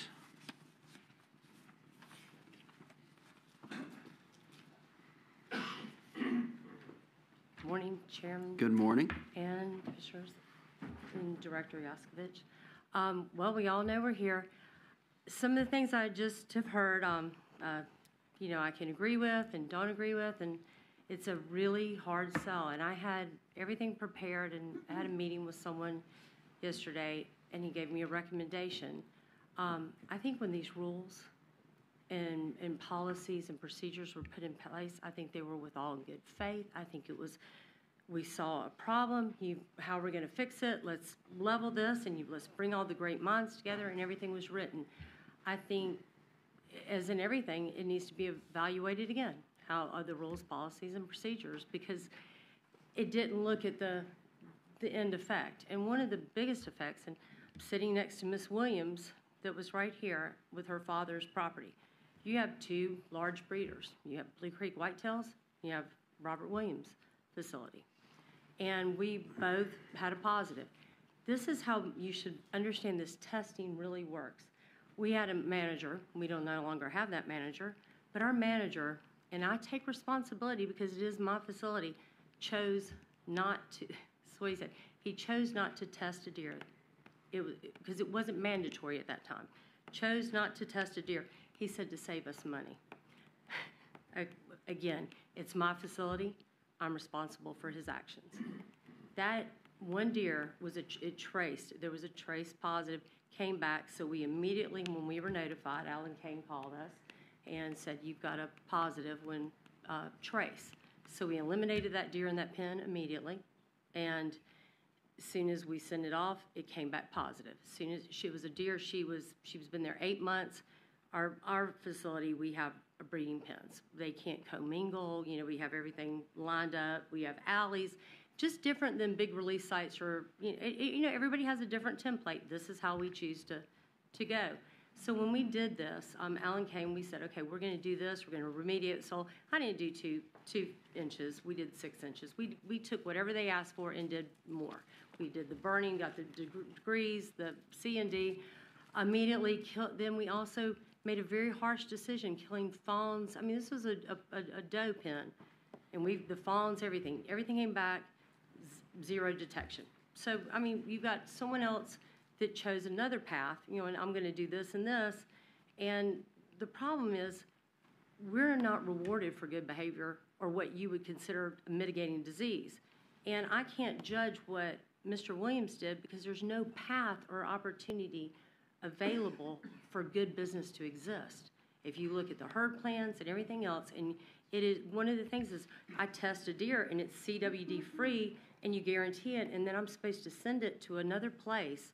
I can't control what happens to that deer, and if it's as contagious as they're saying, if it catches CWD, the net casts back to me and anybody that I've sold deer to. This is an impossibility. We've got to believe into this testing. The testing works. If our manager had tested, and I mean, I know he doesn't sleep at night because of that, we wouldn't even been caught in this, but it could have happened another way or whatever. We have to believe in what's the tools that are available. And we've done everything in the world. As far as some of the genetics, I really think we've got to look a little stronger. You don't want to inbreed so hard that you cause other issues. This is something you really have to evaluate with science. And you have to say, we've got thousands of years of good South Texas genetics that are here that fight real disease. And this is where we got to get some minds together to feel what is the best force of action to make a Texas durable deer. And then we are a leader, as we asked for in this industry. I need a pathway open. I've done everything. I mean, everything plus reassurance. And I think somebody's going to have to step out of a box, a comfort zone, and take a little risk on somebody that did it right to provide a path for people not to break rules because they're frightened what'll happen. I mean, these regulations are forcing people to circumvent rules because they're scared. And I mean, they don't want to, but they're so frightened that they're going to lose everything. So all I'm asking is somebody to step out and reward some good behavior, show a path that you're not trying to close deer breeders down. And if you are, at least admit it. And so you can give us a path to get out. But that's all I can do is plead one more time for some reasonable thinking and some minds to come together. I'd like to form another committee. Was asked to do that by some legislators and tried to do that. Tried to work, Kevin Davis came and told me, oh, no, and, let me know that something has already exists in this. And I said, but we need to do that. We need to have some more opinions so we can get some veterinarians, we can get some scientists so that your staff can get other information when you need it. And so that's all I want to offer for you. Thank you. All right. Thank you very much, Ms. Emick. John True.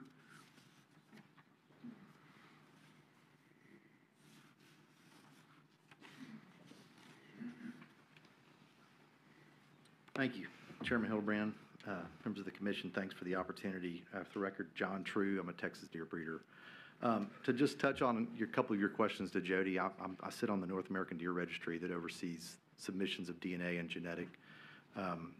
So far in the last year, we've had 24,000 submissions for fawns. 89% of those are looking at GBV and DNA codon 96 information, something the whole nation's taking very serious. The value of bucks, there's always going to be a kind of an upcharge for that. In the past, it's looks matter, and if that buck that you're talking about is worth $6,500, it was $7,500 if it had a typical look to it. Nowadays, the more educated that the landowners are getting going forward, they see us as a tested product, the only safe product out there. And that value is probably $8,500 to $10,000 going forward right now, currently, just from the education standpoint. I think it's relevant to point out again that the rules for surveillance zones and containment zones, what happens inside those zones was written in 2012. And in 2021, even Clayton Wolf up here conceded that we weren't using all the tools in our toolbox. In order to move live animals, as Jody and Kevin have mentioned, the breeder has to clear a hurdle of post-mortem testing to even be considered movement qualified, to have their switch turned on that they can move animals. And to then move animals, they have to live test. And Jody pointed out yesterday, we're not testing one animal.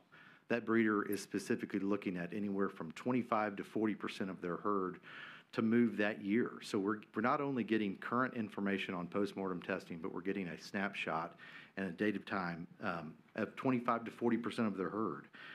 All of that mitigates the risk of moving live animals. The movement of dead animals is mitigated by the carcass disposal rules that you all put into place last commission meeting.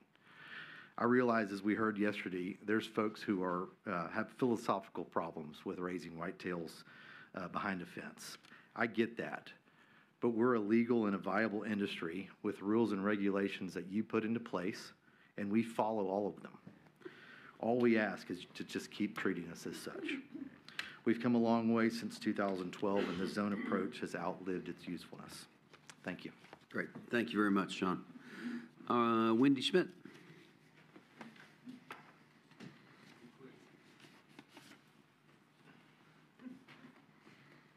I'm already distracted by the fish, so somebody can hook me up with where these came from. I'll be your best friend. Good morning, Commissioners. I'm Wendy Schmidt. I attended the TDA convention last weekend, and I haven't been to one in 3 years, and it was a reality check for me. 3 years ago, there was about 100 deer breeders and vendors, and this year I counted 20. So you can't tell me there hasn't been an impact on the Texas economy when well over half the businesses are gone. I like to ask a lot of questions. I love to visit. I've been doing a lot of that lately. It seems to me like the staff here doesn't want to find a solution for CWD. The only goal is to shut down deer breeders and keep the federal funding.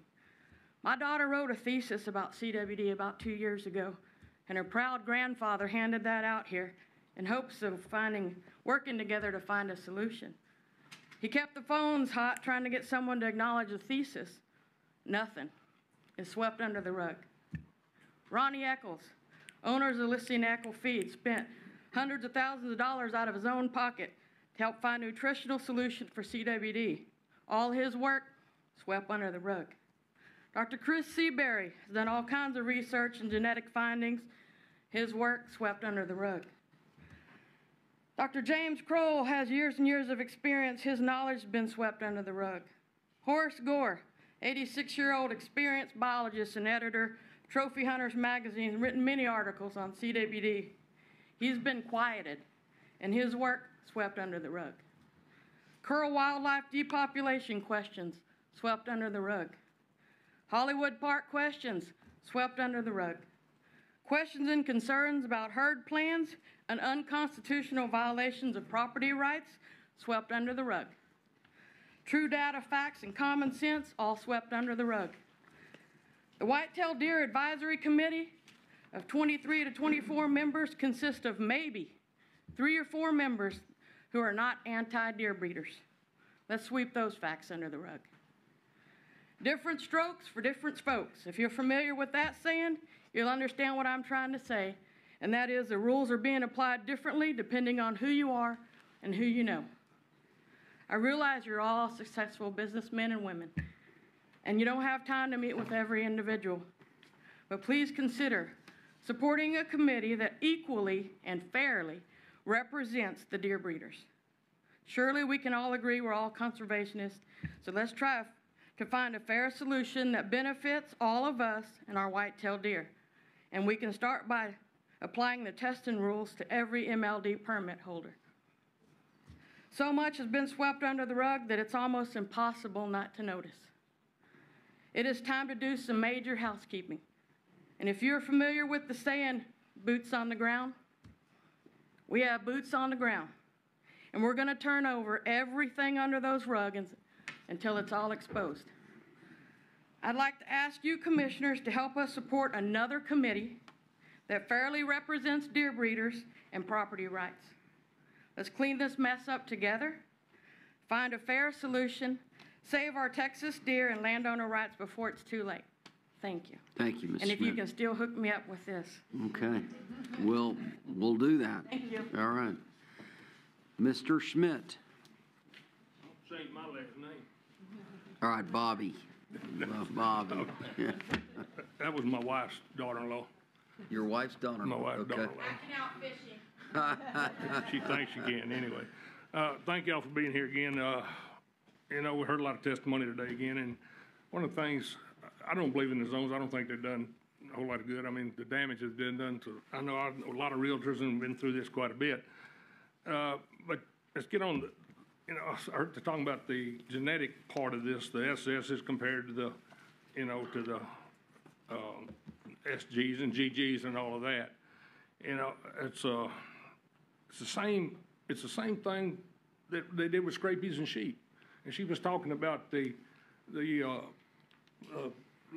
my granddaughter put out a while back about all the, you know, the thing, and it's all in there about it, and it is the same thing. Horace Gore, he's big on it, of course, and it's exactly the same way they got rid of the scrapies and sheep, which the USDA here again says they can't differentiate in it. So that's something that I think it needs to be looked at. And you're talking about other states, gentlemen talking about other states out Texas yesterday, gentlemen talking about all this and what we need to do here, because this is Texas. Well, if you look what Oklahoma's done, Wisconsin has done, where they tried to kill all the deer, I mean, they don't have near the regulations we have anymore. If somebody would look at it and get involved with it and see, I mean, they have really changed their strategy on it. And I think we need to do that maybe. I mean, I was up here yesterday talking about maybe testing other deer, testing low fence places, testing MLD permits. I know Mr. Ken Waltrip out in mountains out in El Paso, how many positives he's found out there so far. We don't kill all the deer out there running wild. We as breeders, we want it fixed. We certainly want to find it if we've got one and get it straightened out. We don't want to turn one out, do it whatever. You know, they bring up the ear tags again. I think that was passed state law last time, but everybody wants to change it all the time. So anyway, we're just frustrated as much as anything, and I appreciate y'all having us here, and don't know what else to say, but thank you, Bobby. Appreciate it. All right. Senator Bob Hall. Is the senator here? Yes. All right.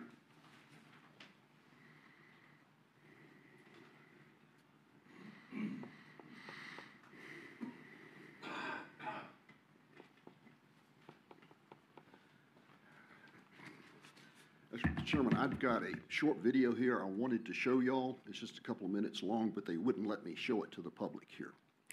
And so, unfortunately, I can show it to you. If you let me bring my computer up there, I could show you.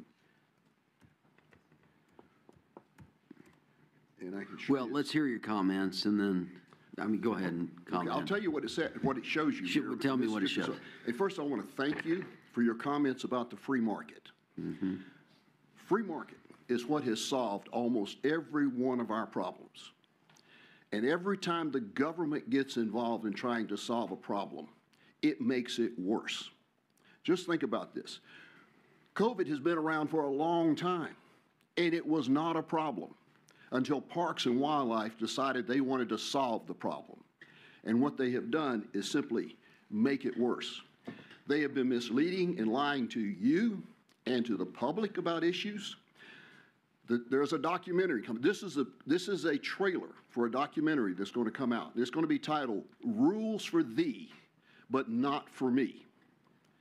Rules for Thee, but not me. It's going to show you how little respect Parks has for CWD and all of this facade they put on with biohazard suits and masks and things like that. After they left Robert Williams' place, they left with the vehicles with mud all over them, on the wheels, on the vehicles, and drove hundreds of miles spreading it. The carcasses and everything were not in airtight containers in the vehicle. Air blows through there, and if COVID is all that bad, it was spread all the way. And when they get down there and they decided to clean something, they drove the vehicles through a commercial car wash to clean them up. They parked them in a parking lot, and the fluids that were in the trailers leaked onto the ground there. And next to a Buc-ee's, and you can see the sign in the background, in flip-flops and tennis shoes and shorts, some with gloves and without gloves, they're handling deer parts and pouring contaminated fluid onto the ground right there. And it's clear that they are state Parks and Wildlife vehicles that are there doing this. This video documents that, and there's more. There's a lot more. They're going to show how I was manhandled at the site, and I was prohibited from being able to collect information for legislative purposes. It was made clear to the personnel that that's why I was there, and I was still prohibited from doing anything. I can go on. There's a whole lot more. The biohazard, they're only war when the public is watching. You go around when the public isn't there, they're off and they're out, no gloves, no mask, no nothing. It's a joke. And I would like to see it. I'll give you the memory stick. You guys can watch it at your leisure. I can send it to you. Your choice. Thank you. But Senator Hall, I got to respond in that these men and women at this department are fine people, and I agree. There are many of them, and I'm not going to argue with you today. But I understand. But the likelihood that they manhandled you, you'll see it on the video, sir. Fine, but they have respect for the citizens of the state of Texas. And I will stand behind them 100%. So, the majority of the personnel absolutely agree. Some of the park rangers, some of the finest people in the world. It's the top leadership that are driving this thing, that are misleading people and doing this. You'll see it in the video. All right. I'm not making this stuff up. Understand. All right. And one last thing, in a government document, and you can't see it from here, but it shows where CWD is a problem in the wild and where it's in the captive facilities. It will show that it's far more significant in Canada and the United States in the wild as a problem than it is in the captive facilities. And I have an affidavit here to support this, in which one of the people actually lies in the affidavit, and I'll share that with you. Thank you, Senator Hall. Appreciate it very much. How would you like me to get the memory stick to you? You can just give it to me. How's that? Give it to council. Sounds like. Just give it. Senator, give it Yeah, to there you go. Provide Yeah, it to just give it council. right. I'm D. Hildebrand. I'll get it to him. They'll get it to they'll get it to us. Okay. All right. Thank you, Senator. All right. Okay. Anyone else wish to speak? All right. If not, I'd like to open the floor to any commissioners who'd like to speak on action item number 4 on adoption of new surveillance zones. Yes, sir. Mr. Scott. Knowing and hearing all of this that we've been hearing, both sides, and knowing the direction that you have, and the rest of us have directed staff to try to come up with some new and innovative ideas about this situation. And having been here since the first 2 or 3 deer walked over from New Mexico, which was 14 years ago or 13, I forget, perhaps we could look at moving this issue down the road a little bit and try to get what the staff has been tasked with, trying to get some other alternatives to this idea. Great. Thank you, Commissioner Scott. Sure. Yes, Commissioner Galo. Okay, well, I just wanted to say that is our current plan perfect? No, it's not perfect. And we all realize that. You all know that. We up here, we know it's not a perfect plan. Can we do better? Of course we can do better. All of us can do better. And it's really, I'm very impressed with the willingness of both sides to help this agency and to help us as commissioners to understand better, to know more, to get to a better plan.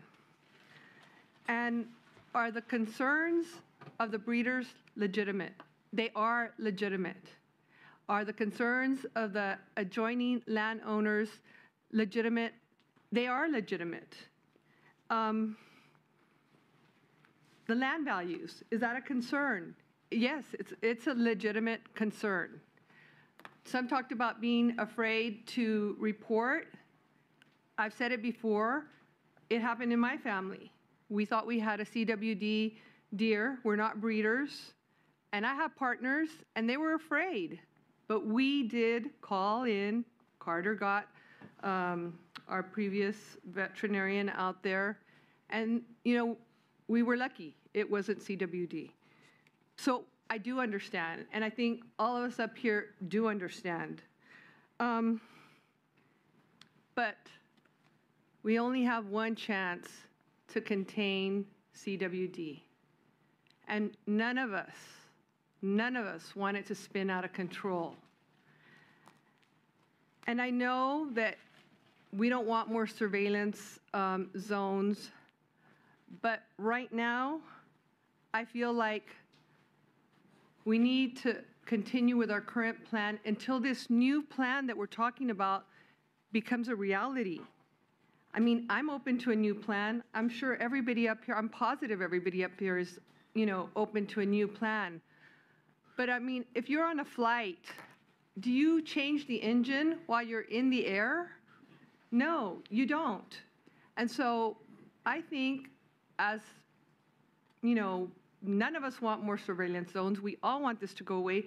But I do support the surveillance zones for now that staff is recommending, because we don't have that new plan. We don't have that new program in place. And I do want to do better. I know we all want to do better. And I know that staff and leadership are going to take the direction and come up with a better plan. I'm hopeful that when we're back here at our next commission meeting, we'll have a better plan. But for now, I just don't think it's prudent to change what we've been doing without that new plan. Okay. Mr. Chairman. Thank you. Yes, sir. Mr. Doggett? Yeah. Thank you, Chairman. Leslie Doggett. I would say respectfully, I certainly understand my my co-commissioner's view on this issue, but I would say that we've tasked our staff, who are very competent, to come up with a very robust analysis from data we've collected historically for our next meeting, and we've tasked them, like I tell our team at home, so let's think out of the box. Let's look at this in a brand new way, and find solutions that can address all the issues that have boiled up here from both sides. And so we have a really competent staff that I think can come up with some really robust new ideas that we can review. And I would say, just personally, no more surveillance or containment zones until we have that meeting and have a chance. And the reason I say that is that we don't, that I know of, don't really have a clear solution to get out of those zones. And for folks to impact the landowners with that is not a small thing. It's a huge thing. And so before we go any further on that front, my vote would be to listen to the staff, let them come up with some solutions, and let the commission evaluate all that. And so, I mean, push this to the next meeting. And I think I have full confidence that we can come up with some strategies that will go. This is a combined effort. This is the landowners, breeders, non-breeders, deer hunters. This is a great solution. So that's my input. Great. Thank you, Commissioner Doggett. Very much. Anything else, Commissioner Doggett? No. Okay. Thanks very much, Commissioner Foster. I'm essentially in agreement with what Commissioner Doggett just said. It seems to me that, since we've tasked the staff to come up with new recommendations, or at least to review what they've done. It would make sense to pause the implementation of these 6 new surveillance zones, at least until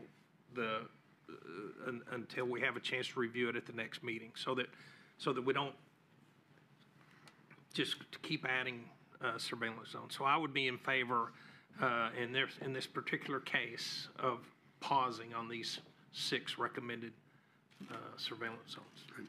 Thank you, Commissioner Foster. This is Commissioner Rowling. Yes, sir. Respectfully, I mean, I'm in disagreement. I want to get rid of every one of these surveillance zones, and I do think we need a path out of every one of them, and these are the steps we got to take to get out of them. But to Kevin's point, if we're going to get the data, we got to do it now for hunting season. The only time we're going to get the testing is hunting season. If we kick the can down the road, we've missed the whole season. So I would be in favor of moving forward with them and having staff figure a way out of it as part of their task. Understand. Okay, thanks very much. Anyone Commissioner else? Abel, I agree with Commissioner Galo and Commissioner Rowling. I think, to be clear, I can't stand the containment zones or surveillance zones, and I want a fresh look at all the policies, where we sort of primarily look at what do we do if we're not going to have surveillance zones or containment zones. And also, I can't stand the whole herd elimination when we find, so what's an alternate to that as well. But I would say, as Commissioner Galo said, I think until we have that plan, I think we need to continue with the tools that we have. Understood. Okay, thanks very much. Anyone else?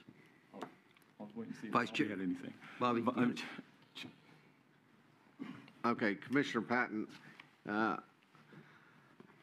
if we're tipping our hand, I'm certainly in favor of the zones. I ranch in 2 of them, including the longest existing surveillance zone in our state, and I do wonder to what end it has served out in the 5 million acres of far west Texas. And there have been positives. There's no deer breeders out there. But why do we have it? What purpose does it really serve towards the fixing the problem? I will say one thing it has created is almost an ingrained acceptance of testing mule deer, not whitetail, for CWD. But again, to what end? I would offer that to my end, there's the personal satisfaction or knowledge that we don't have CWD on any of my ranches out there. In Brooks County, where I kind of got included in the zone, I think because I was already used to it on a different property, it didn't really bother me. I do think it comes as a blunt force trauma, when you find out that you wake up one morning and now your property's got a scarlet letter on it. But I would like to know to what end. It's good to have the information, but what are we as a department really doing with that information? And again, I would point to what I think is 15 years of gathering information in far west Texas. To what end is it? Because at the end of the day, we're going to wake up maybe 10, 20 years from now. We will be in a statewide, and we probably won't call our state a surveillance zone. It'll just be an additional burden to a hunter that if you shoot a deer, it's going to get tested. So it's probably worth a look. But I think if we're getting ready to vote on it here in a little bit, I'm still in favor of following the staff recommendation. Okay, thank you. Yes, sir. Commissioner Bell, one, I will say this. I appreciate the robust conversation that we're having on the dais, and there is, on one hand, there's absolutely no need for us to, you might say, be all in agreement. We need to be able to express those opinions freely and where we stand. What is most interesting to me is that in terms of all the comments we heard today, we've also seen some other things. We've seen TWA and TDA kind of moving a little bit closer to each other because they're having conversations about possible solutions. If we have made this, the chairman has directed the staff to look at some things. What could potentially come out of that? Well, first, we have a situation where we could address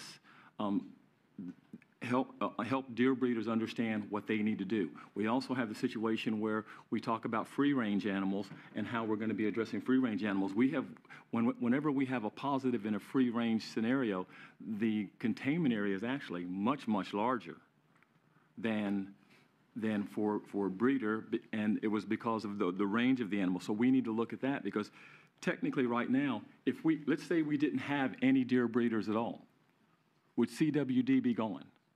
And based on how we handle free-ranging deer, our surveillance, based on how we handle free-ranging deer right now in surveillance zones, our surveillance zones would actually be bigger than the 2-mile zone we're putting around the pen deer, because that's what our history has been. The surveillance zones for free-range deer have been much larger. And to Bobby's comment, you could almost say there might be a point where the whole state might be a zone. So we can look at that. I've heard a lot of talk about tag out. When the staff looks at, somebody's got to look at this tag thing. I know it may not be a popular thing, but we want everybody to feel comfortable, and we can look at the genetics piece. We can look at the feed piece. We should have a research program. But what we have to have behind all of this, in my opinion, is consistency. The reason, at least temporarily, I would tend to support a pause would be this. I don't want to whipsaw people on the rules. We put a rule change in last time that hasn't quite taken effect. It's about to take effect, and we're working on another piece. It might be advisable for us, as Commissioner Foster and Commissioner Doggett said, we've already got this directive out there. What's going to be the impact if we don't move, so to speak, for 2 months? Unless you tell me that the 2 months, if we don't put these 6 surveillance zones in, we're going to have half the deer population ill, I would probably say let's put the surveillance zones in. But that's not our historic trend. That's not the way you might say the epidemiological model, I think that's the correct terminology, has worked. So if we do pause, it's not, we would still have caution out there. The folks that have positives are not movement qualified. Those deer aren't going anywhere. And it just gives us a chance to take a look. And the idea that, so to speak, one positive shuts an operation down. It's a zero tolerance policy. On one hand, I favor zero tolerance policies, but when you have a zero tolerance policy, the best thing you can do is meet the standard. You can never exceed it. And it's playing whack-a-mole. One thing happens and you're done. Also, we haven't mentioned that the public comments are 9-1 against this. We should probably factor that in to what we're thinking about. But the overall reason I would say that I would tend to lean towards at least taking a pause is so that if we have the and I have full confidence in the staff to be able to look at a strategy, especially if we're taking all these things into consideration. The goal would be if we implement something, let's be able to do it maybe once, have consistency, and as we look at the rules we're dealing with now, remember, there are rules. We did them. We don't have to comply with anybody else. If it's our rules, we can change our rules, right? We're not locked in by our rules. It's like being a good parent. I might have told my kid at one point in time, don't do this. Now as they get a little bit older, I say, okay, now you can do this because you understand. We're evolving. So let's evolve to a smart solution. And again, I respect everyone's opinion up here. And however we come out on this, I will be okay. I will be fine. I will be in agreement, but I just wanted to state for the record. Great. Thank you, Vice Chair. Any other comments? Thank you all for kind of the public testimony today. Thank you for the comments by the commissioners. This is, I guess, how democracy works. People have differing opinions, and that's what makes the world go round. So makes America great. from my perspective, things have changed. I mean, I remind everyone that just as early as maybe a year plus or minus ago, our definitions of surveillance zones was different. We used landmarks, we used roadways to determine, geographic boundaries, and so, and it encompassed a lot more acreage, and in some instances maybe less. And I wouldn't say that we arbitrarily came up with the 2-mile radius, but it was a simple, kind of logical approach. But I'm not even sure where we got the 2 miles, to be honest. I mean, we put it in place. And so, to Vice Chair Bell's point, evolution is good. Rules change, things change, testing changes. We are much more sophisticated on this process than we were a year or 2 or 3 years ago. A couple of facts that really were striking to me is that if you look if we implemented these surveillance zones, we would put another 54,000 acres under this surveillance zone definition. Now, the net acreage that we would affect outside of the pins, and by the way, 4 of these 6 facilities are double fenced, okay? And so within that double fence, there's roughly 11,000 acres. So we've affected the land values of 43,000 acres in these surveillance zones. And to me, that just doesn't sit right, especially with the fact that we've instructed staff. And once again, my perspective is this is a pause. We have instructed staff to come back with a comprehensive and total package on relooking at these containment and surveillance zones. Once again, I remind everyone, these will be non-movement qualified facilities. Deer will not come in, they will not go out in these 6 sites. A couple of other facts that you probably don't know is under voluntary surveillance zones, the lady, this is not approximate, this is accurate. We have 12,076,059 acres under voluntary surveillance zones in the state of Texas. It's a lot of acreage. Now, under mandatory, we have 2,580,605 acres. A lot of acreage. And for me, a lot of value diminution in terms of landowners and angst and challenges. And so, from my perspective, I do believe that we should take a pause in the establishment of these particular 6 surveillance zones. And only a pause. It's a 2 to 3 month period of time. If we implement it, it's going to be in the middle of hunting season. It will create confusion. And then finally, as Vice Chair Bell says, 94% of the people disagree with this action. And yeah, maybe there was a mail-in ballot campaign by the deer breeders. I don't know, but I'm assuming that that's a clean process, hopefully. And we want to listen to the people of the state of Texas in order to make laws, make regulation, and do the right thing.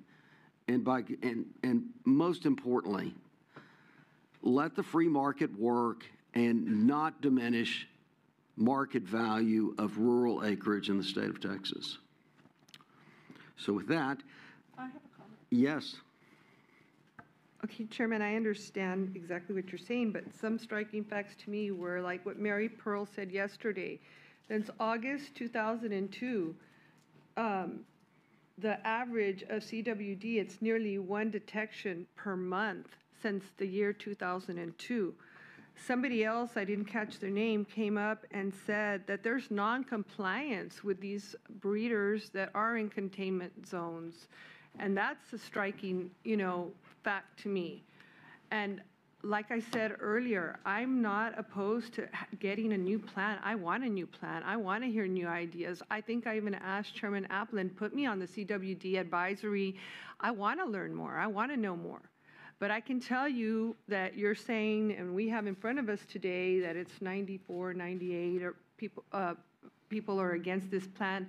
I don't find that to be true in my everyday life. When people breeders come up to me and, non-breeders, it's more like a 50-50. I mean, it's not this skewed like this.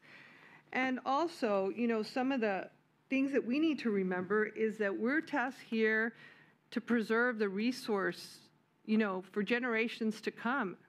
And that's the wild deer population. That's what we're charged to preserve and to protect the natural resources of the state of Texas for generations to come.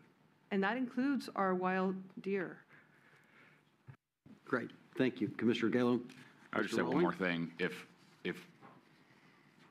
we don't put these surveillance zones in place, and I'm in a zone right now, tomorrow I'm like, you better get rid of my zone too. Yeah, right. That's And we have a plan in place that we've been implementing, and I'm fine with changing it.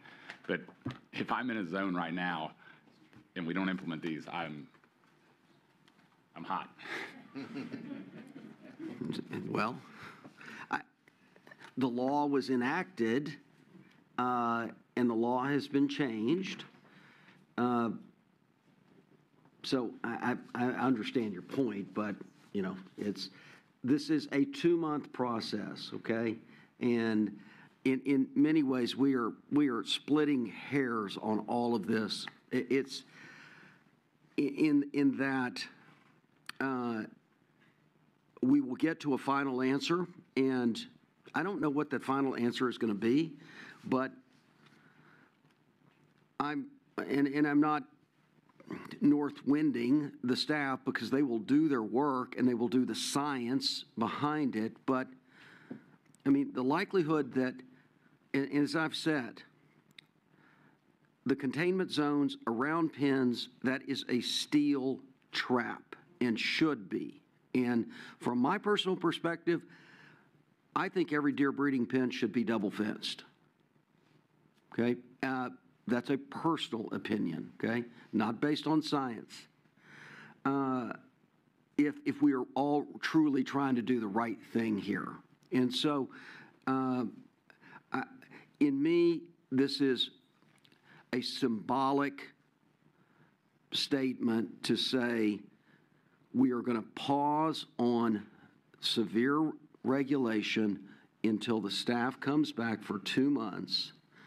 And if they come back and they say, we need surveillance zones across the entire state of Texas, well, we'll vote on that and we'll determine if that's the accurate way to go. So, and once again, I respect everyone's opinion on this as to however they vote on it. But this is the process that sometimes is a little messy. So, all right. With that, anyone else want to say anything? I'll say that Commissioner Foster gave me his proxy. He did. Okay. Can he do that? Well, yeah, I was kind of curious about the procedures, Commissioner Patton. If there's a motion and a second, are we proceeding and voting, or are you going to unilaterally, as a chairman, whatever a pause is, going to implement your pause? And then if we do have a motion and a second, and we do vote, is there an actual proxy transferred from Commissioner Foster to Doggett? So, Chairman, in anticipation of maybe this coming up, I've asked James to dig into this, and so James, you want to? Yeah, for sure. James Murphy, General Counsel, for the record. So a proxy vote would not be appropriate in this situation. He does need to be physically present to provide the vote. If it does turn out to be a 4-4 vote, that would mean that the motion does not pass. It needs to be a majority for that. And so it would be just a vote. It is not at this stage of the process a chairman's decision. It is a full commission's decision by full record vote. Okay, but is that right? On a tie vote, the motion does not pass because it requires a majority. Correct, yeah, motion fails, under Robert's rules, sir.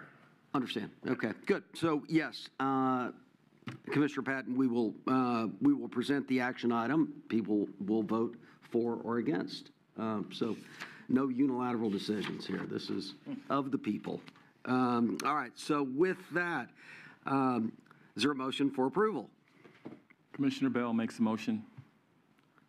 So to approve the surveillance zones. I'm making the motion so that we can vote on the.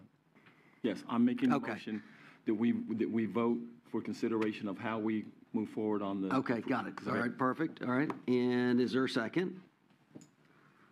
Second. All right. So, all in favor, please say aye. Can you restate the motion? Because I was just. Well, the motion is to put surveillance zones on. Okay. Yeah, it's exactly as we've all agreed to. Okay, I didn't understand. You got it. Okay. So, all those in favor say Aye. Aye. Aye. No. Well, you just asked for the ayes.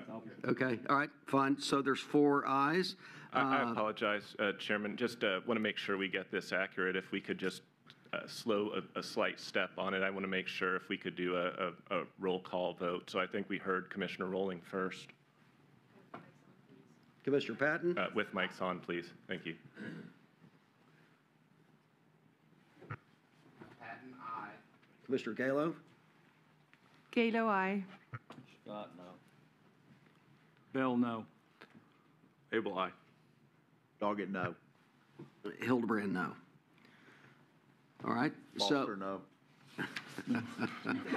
We don't have his proxy. All right. Look, thank you guys. And truly, this is, I respect fully, completely everyone's opinion on this. And so, and I get it. And Chairman, if you would just announce that the motion fails, that would complete the record. Not having majority, the motion fails. Okay, thank you. With zeal and urgency, okay, the staff needs to come back to us with the definitive, conclusive, comprehensive regulation around these surveillance and containment zones. Okay? All right, okay. All right. Okay, that's it. All right. Thank you guys very much. Appreciate it. All right, so action item 5, grant of pipeline easement, Jefferson County, 3 acres, J.D. Murphy Wildlife Management Area, Mr. Stan David. Mr. David. Morning, Chairman, Commissioners. For the record, I'm Stan David. I'm with the Land Conservation Program.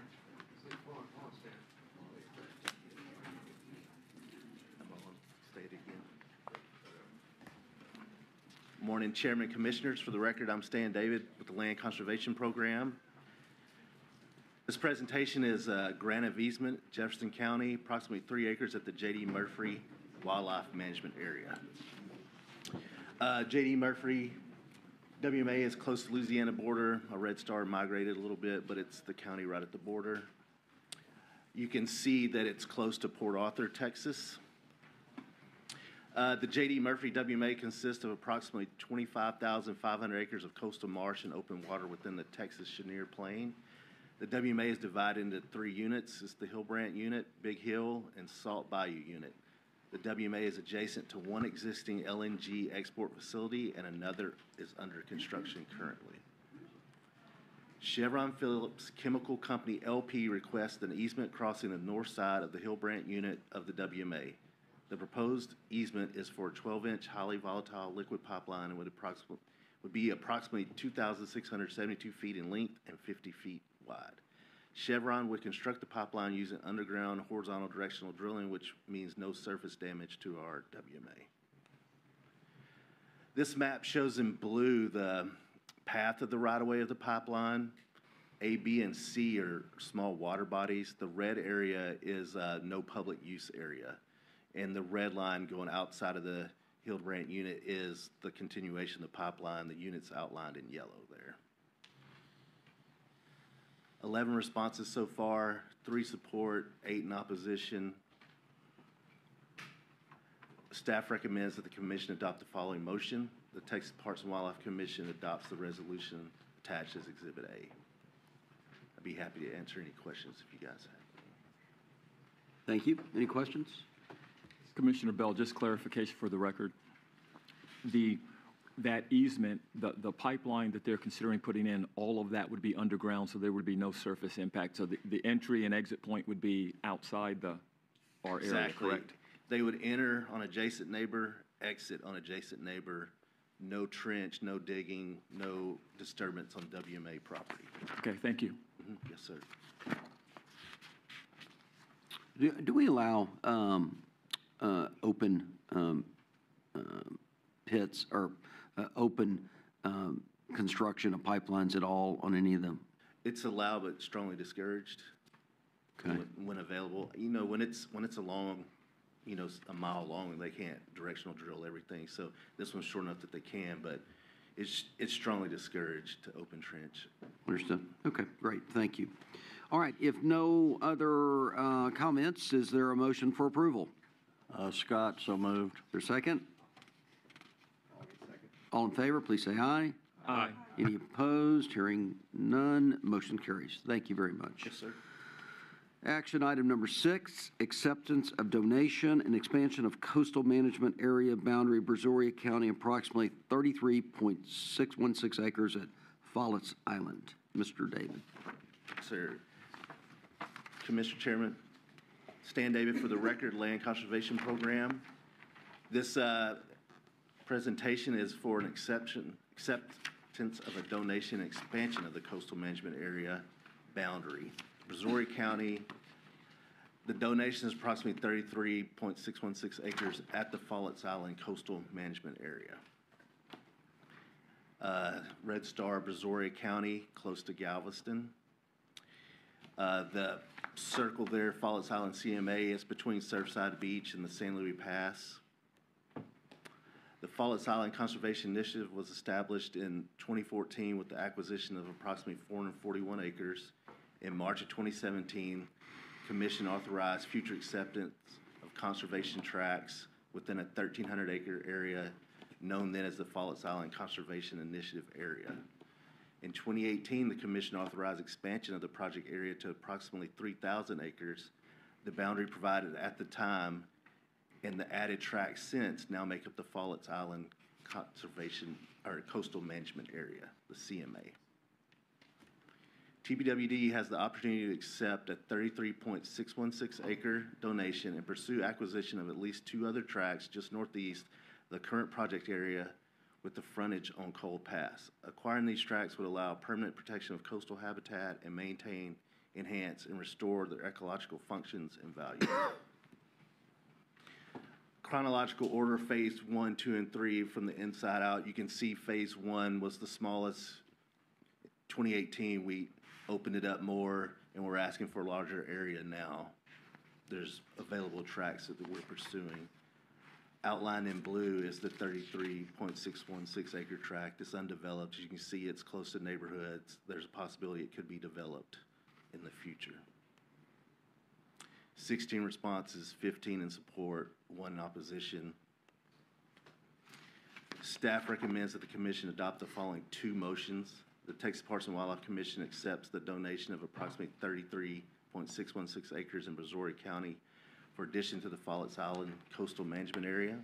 Second, the executive director is authorized to take all necessary steps to expand the Follets Island Coastal Management Area through strategic acquisitions from landowners. Be happy to answer any questions if you have. Thank you. Any questions for Mr. David? Patton, just out of curiosity, now that I know that the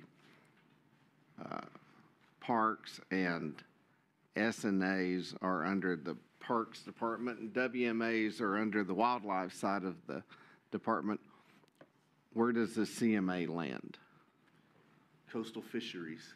All right. We designated them a different name because they are on the coast, and Coastal Fisheries Division accepted responsibility to manage those. Every day I learn something new. Yeah, Thanks. it is. Yeah. How many different management. CMAs? No, CMAs, parks, WMAs. How many different designations do we have? I think we just have the four, Chairman, the state natural areas, state parks, wildlife management areas, and coastal management areas. Am I correct? I'm looking around, yes. That's right.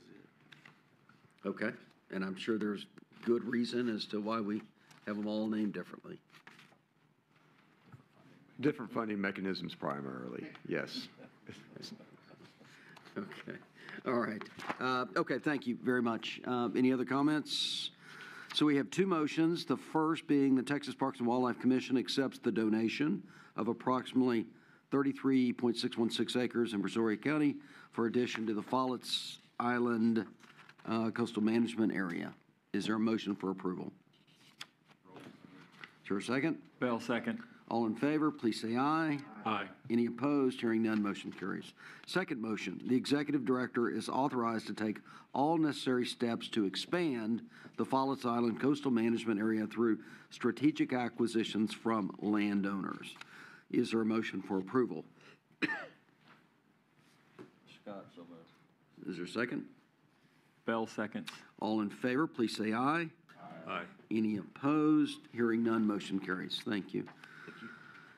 Action item number 7, acquisition of land, Gillespie County, approximately 630 acres at Enchanted Rock State Natural Area. Mr. Vick, please make your presentation. Yes, sir. Good morning.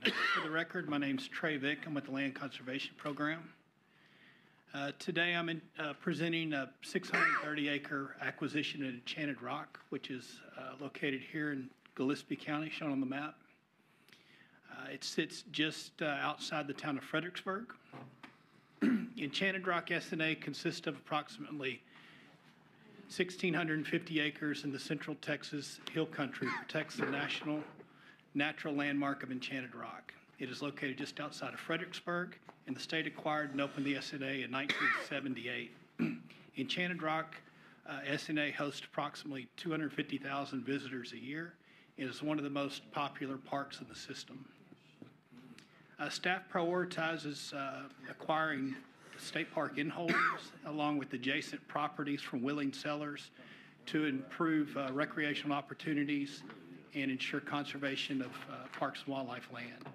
Staff has identified a tract adjacent to Enchanted Rock, totaling approximately 630 acres, that would increase the total size of the SNA and allow improved access to the current SNA. Here's a map outlining Enchanted Rock SNA in red. The acquisition is outlined in yellow. As of today, we've received 231 responses, 99% or 229 in support, with only 2 in opposition. Today, staff recommends the commission adopt the following motion. The Texas Parks and Wildlife Commission authorizes the executive director to take all necessary steps to acquire approximately 630 acres in Gillespie County, adjacent to Enchanted Rock State Natural Area, from a willing seller. I'd be happy to answer any questions. Great. Any questions for Mr. Vick? Okay. If not, any speakers? No. If not, is there a motion for approval? Scott, so moved. Is there a second? All in favor, please say aye. Aye. Any opposed? Hearing none, motion carries. Thank you. Let's see. Briefing item number 8, 20th anniversary of fish stamp, freshwater fish stamp. Yeah, good morning, Chairman, Commissioners. For the record, my name is Tim Birdsong, Director of the Inland Fisheries Division. And the purpose of this presentation is to celebrate the 20th anniversary of the freshwater fish stamp. So fishing and hunting stamps were commonly sold throughout the 1900s to provide a dedicated source of funding to manage and conserve specific species and provide related fishing and hunting opportunities. You're all familiar with the federal duck stamp. I'll give you a real similar example from Texas. From 1985 to 2003, we sold a freshwater trout stamp, and that provided a dedicated source of funding to purchase rainbow trout and brown trout from cold water hatcheries out of state that were used to sustain winter trout fishing opportunities in creeks and rivers and community fishing lakes. Still a very popular program for us. The legislature took action back in 2004 to replace that freshwater trout stamp with a more general freshwater fish stamp. And we could continue to use those revenues to purchase fish as needed, rainbow trout and other species, to supplement our state hatchery system. But the real intent of that new freshwater fish stamp was to provide a dedicated source of funding to construct new fish hatcheries and renovate and repair existing fish hatcheries. There were a couple of other major milestones in the life of the stamp. In 2011, the 10-year sunset provisions were lifted so that the stamp would continue into the future, and then anglers came out in support in 2017 to expand the eligible uses of the stamp beyond facility construction and fish purchases to also enable other fisheries enhancement strategies, namely fish habitat improvements and angler access improvements. So this is the current list of eligible uses of the stamp funding. Over $130 million has been generated over the last 20 years.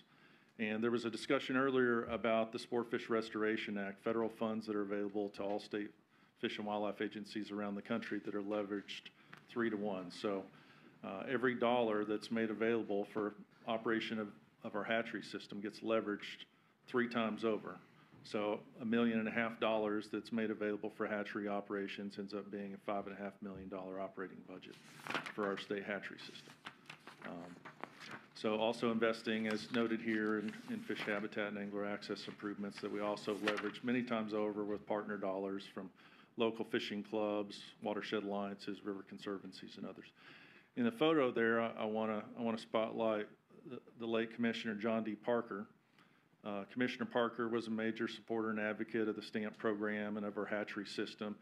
That photo was taken at the groundbreaking ceremony for what is now known as the John D. Parker East Texas Fish Hatchery. It's produced over 35 million fish for stocking in public waters since it opened back in 2012.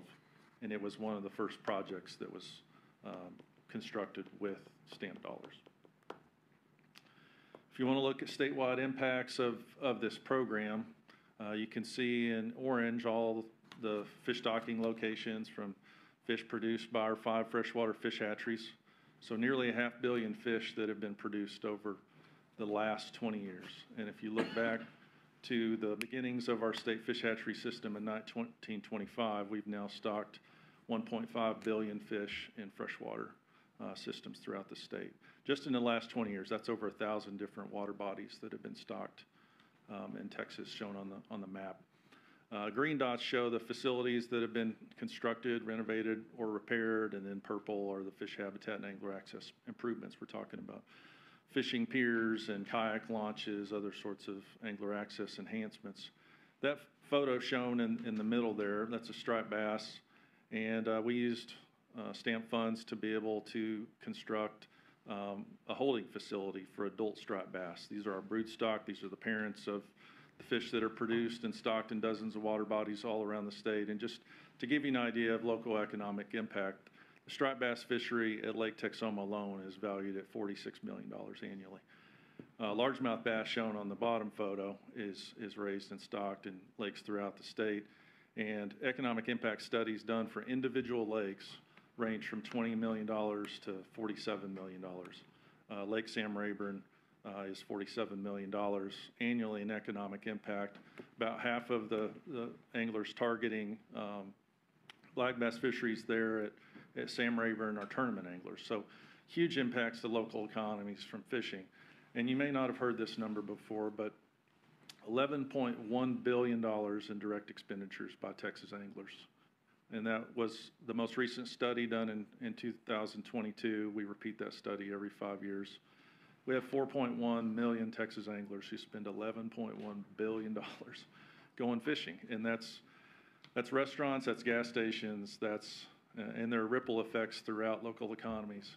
All these local economies that are set up around these river reaches, around these reservoirs, they're benefiting enormously from investment. So you want to look at return on investment from $130 million, you know, you extrapolate that, it's significant. We don't even have, for the latest study, we don't have that extrapolation to say economic impact. Those 11.1 billion, that's direct expenditures. So once you apply the extrapolation, it's going to be, you know, tens of billions of dollars for the Texas economy. So 75 projects that have been supported so far at about $52 million investment. An additional $35 million that's been invested in hatchery operations. Again, those, as I said earlier, that money gets leveraged 3-to-1 with the federal Sport Fish Restoration Act dollars, $500 million fish stocked. The face of our habitat and angler access investments is shown in a sign there on the right, the Habitat and Angler Access Program. This is a program that allows our biologists to collaborate with communities and fishing clubs, other organizations to plan and design projects that are going to benefit those local fisheries. And looking ahead, we have $65 million worth of additional needs. We've got about a $40 million balance. And that may seem like a lot, but to construct a new fish hatchery right now would easily cost over $40 million. So we're working with the executive office right now to identify what the needs are for FY 26, 27, and beyond, and those get represented in our legislative appropriations request. We've got an ongoing need of about $2.5 million just to continue to support our habitat and angler access program. And with that, I want to pause briefly and recognize a few folks in the room. We have a lot of the Inland Fisheries Division staff that have come today. This is a celebration for us. We've got a luncheon afterward, and you see a lot of fish stamps and fish replicas, quite a few of our state record fish here in the room. So there will be a photo opportunity after the meeting concludes that we hope you'll join in on. But I want to point out several folks in the room. If Phil DeRocher, former Inland Fisheries Division Director, could stand up. This is Phil's vision. So Phil, he developed the vision for this stamp program. He's the one that worked closely with our angling community, our constituency, worked with the commission. He worked with the Texas legislature to get this stamp established back in 2004. He also worked diligently to lift that sunset provision so that this money continues into the future. So I really want to recognize Phil and say thank you for his work.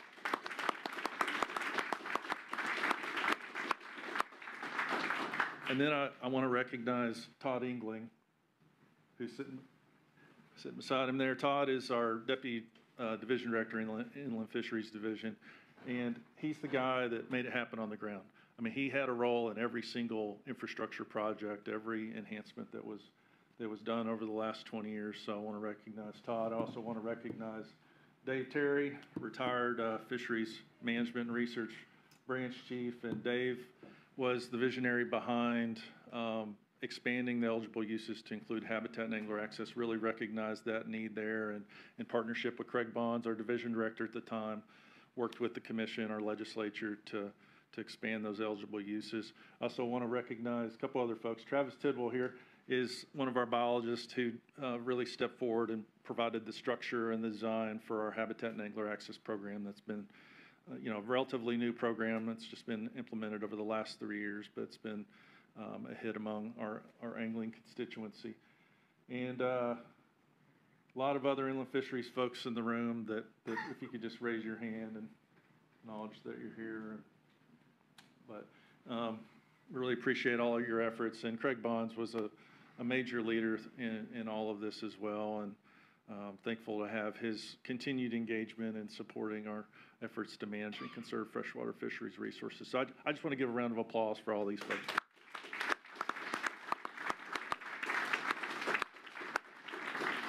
With that, I'd be happy to take any questions. Great. Any questions, Mr. Birdsong? Commissioner Bell, how do I get all 20 stamps? We have them, yeah. Yeah. I'll be happy to. I almost brought you some, but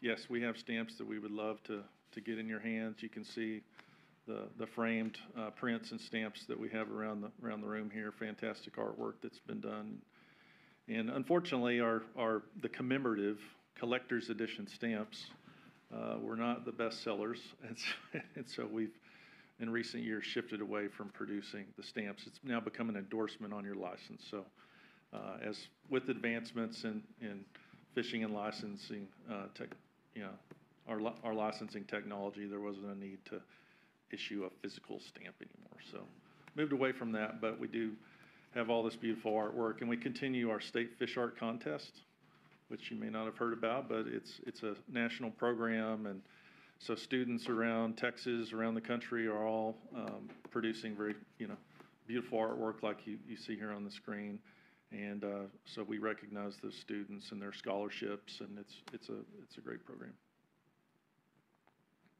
I was going to ask the question, do we commission someone to paint the stamp every year? But you're saying we had a contract in place with an outside group that yes, painted stamps, and that program actually ended in 2016. And so if you wanted to get like a set of frames with the large picture and then maybe a copy of the stamp down below, which like duck stamps, we've got that. How would one go about doing that? We no longer sell those, but we have a number stockpiled that when folks request those, we make them available. All right, I think you got 2 requests here. Yeah. So. 3, 4, yeah. Okay. If you tell me what specific prints you'd like, or if you want the whole set, yeah, we'll get them to you. That'd be great. It really would. It'd be nice. Maybe that would be a great retirement gift for each of the primary user of the stamps right now is Dee Halliburton, as she produces retirement plaques for employees, commissioners, others. So that is primarily how they're used right now. Okay. All right. Well, thank you. Anyway, beautiful. Thank you. Appreciate it. Any other questions? Okay. With that, real quick, I'm going to go back to action item 4 for kind of a clarifying statement, and that, or just maybe some elaboration. As Commissioner Patton said, to what end? Why are we collecting this data? And I have yet to get a good answer on that. So I trust that the staff is going to come back to say, why are we spending the time and the resources to do all of this invasive testing? And if we're using it for some proactive, actionable item, fantastic. If we're using it as a science project, just let us know that, and we make the decision based on what we think the value of that is. So, to what end are we collecting data? Secondly is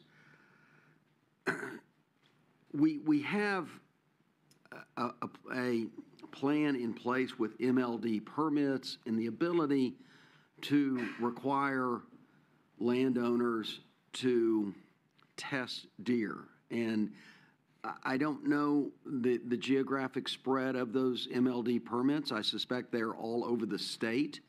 And it seems to me as though that would be a likely place to start with some form of comprehensive testing if we, in fact, value that and require some percentage of MLD permits for the deer to be tested properly. But once again, just recommendations. And then third, as Vice Chair Bell said, as much as the deer breeders hate to hear it, dangle tags might be a part of the solution to do away with the surveillance zones. I don't know that, but I want to open the slate to what are the availabilities so we can do our best to reduce these surveillance zones to the minimum required and no more, and still protect the wild deer of the state of Texas. So, Can I add? You may. I'd like to add to the mission is if we said, go under the premise, if we did away with zones, what could we implement that would still get us ahead of this program? What testing we could require? Do we require all deer deaths? You know, all carcasses? What could we do in lieu of the zones to still get us ahead of this process?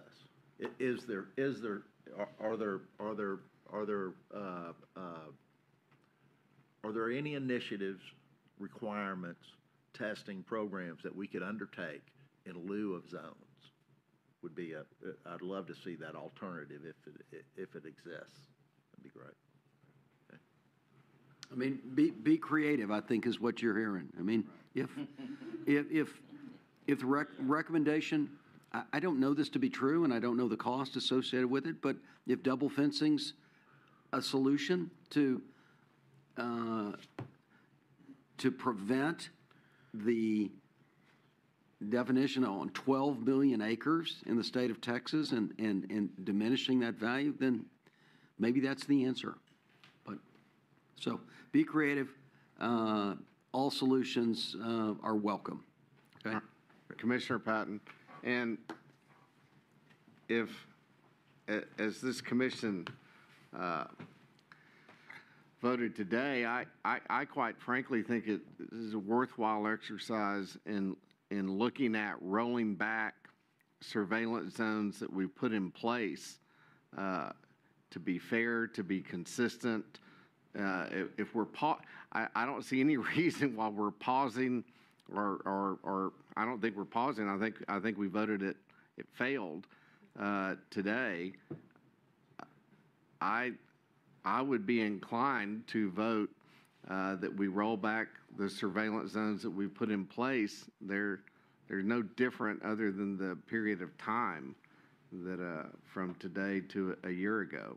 So something to consider at the next meeting. I don't know if it requires a petition or some such, but I think it's something we should look at. Yes. And I agree with Bobby, Commissioner Patton. I think we need to look at everything. We need to evaluate where we are right now, where do we want to get to down the road. I think these are all valid discussion points. You know, and I'll emphasize that as well. I mean, to Commissioner Rowling's perspective, I mean, he's agitated because he's in one, but he's fine. He'll get over it. But I'm in one too, by the way. But the uniform application of what we want to create on a going forward basis would clearly mean doing away with surveillance zones as we know them today. Now, what do we substitute for? But you're not going to be grandfathered, and from my perspective, you shouldn't be grandfathered into a surveillance zone and then have yet another new interpretation of what that should look like. But just because that surveillance zone was put in place 5 years ago, that means you're in the trap for forever. I would say, from my perspective, those go away and we change it or modify it and replace it with something different. Commissioner Rowling, so I think we need to stick to the mission, though. The mission is not get rid of surveillance zones. I want to get rid of them. The mission is to contain the disease in the best possible way we can. So we need to hear from staff, how do we contain the disease? And I don't know if that's containment zones or surveillance zones or whatever, right, but the mission is dealing with the problem. Correct. Yes. Yeah. To what end? To what end? To what end? Yes. What are we doing proactively to do something about this disease? Okay. Thank you, Chairman. You bet. Commissioners, for that. Any other comments? Okay. You guys have got your marching orders. All right. Thanks for everybody, and I appreciate the process. So I'd like to announce that the November 6th and 7th commission meeting will be held in Corpus Christi, Texas. Details of the meeting will be forthcoming, but as a primer, we're going to do it at A&M Corpus Christi. Yeah, I think there's a couple options of dividing some things up, Chairman. Yeah. Good. Yeah.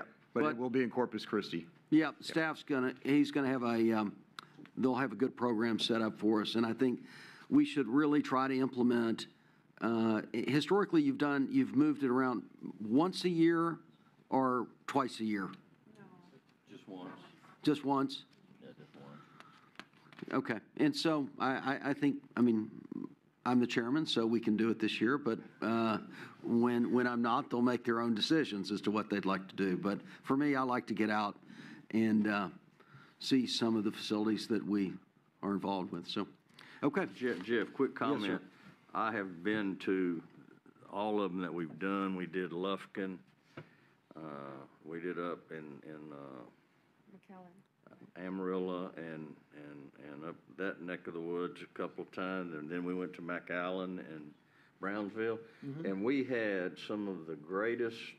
It was unbelievable how the people showed up. They rolled out the red carpet. They really appreciated us coming. You bet. And it's a very worthwhile deal, and I think everybody will see that when we get down there. It's pretty neat. Pretty neat. Yeah, I think absolutely. Staff will be excited that we're there. The people in the general area will be happy that we're there. So let's do a good job. Okay, with that, thank you everyone for coming today. The commission has completed its business, and I declare us adjourned at 12:01 p.m. Thank you very much. Great job. Yeah.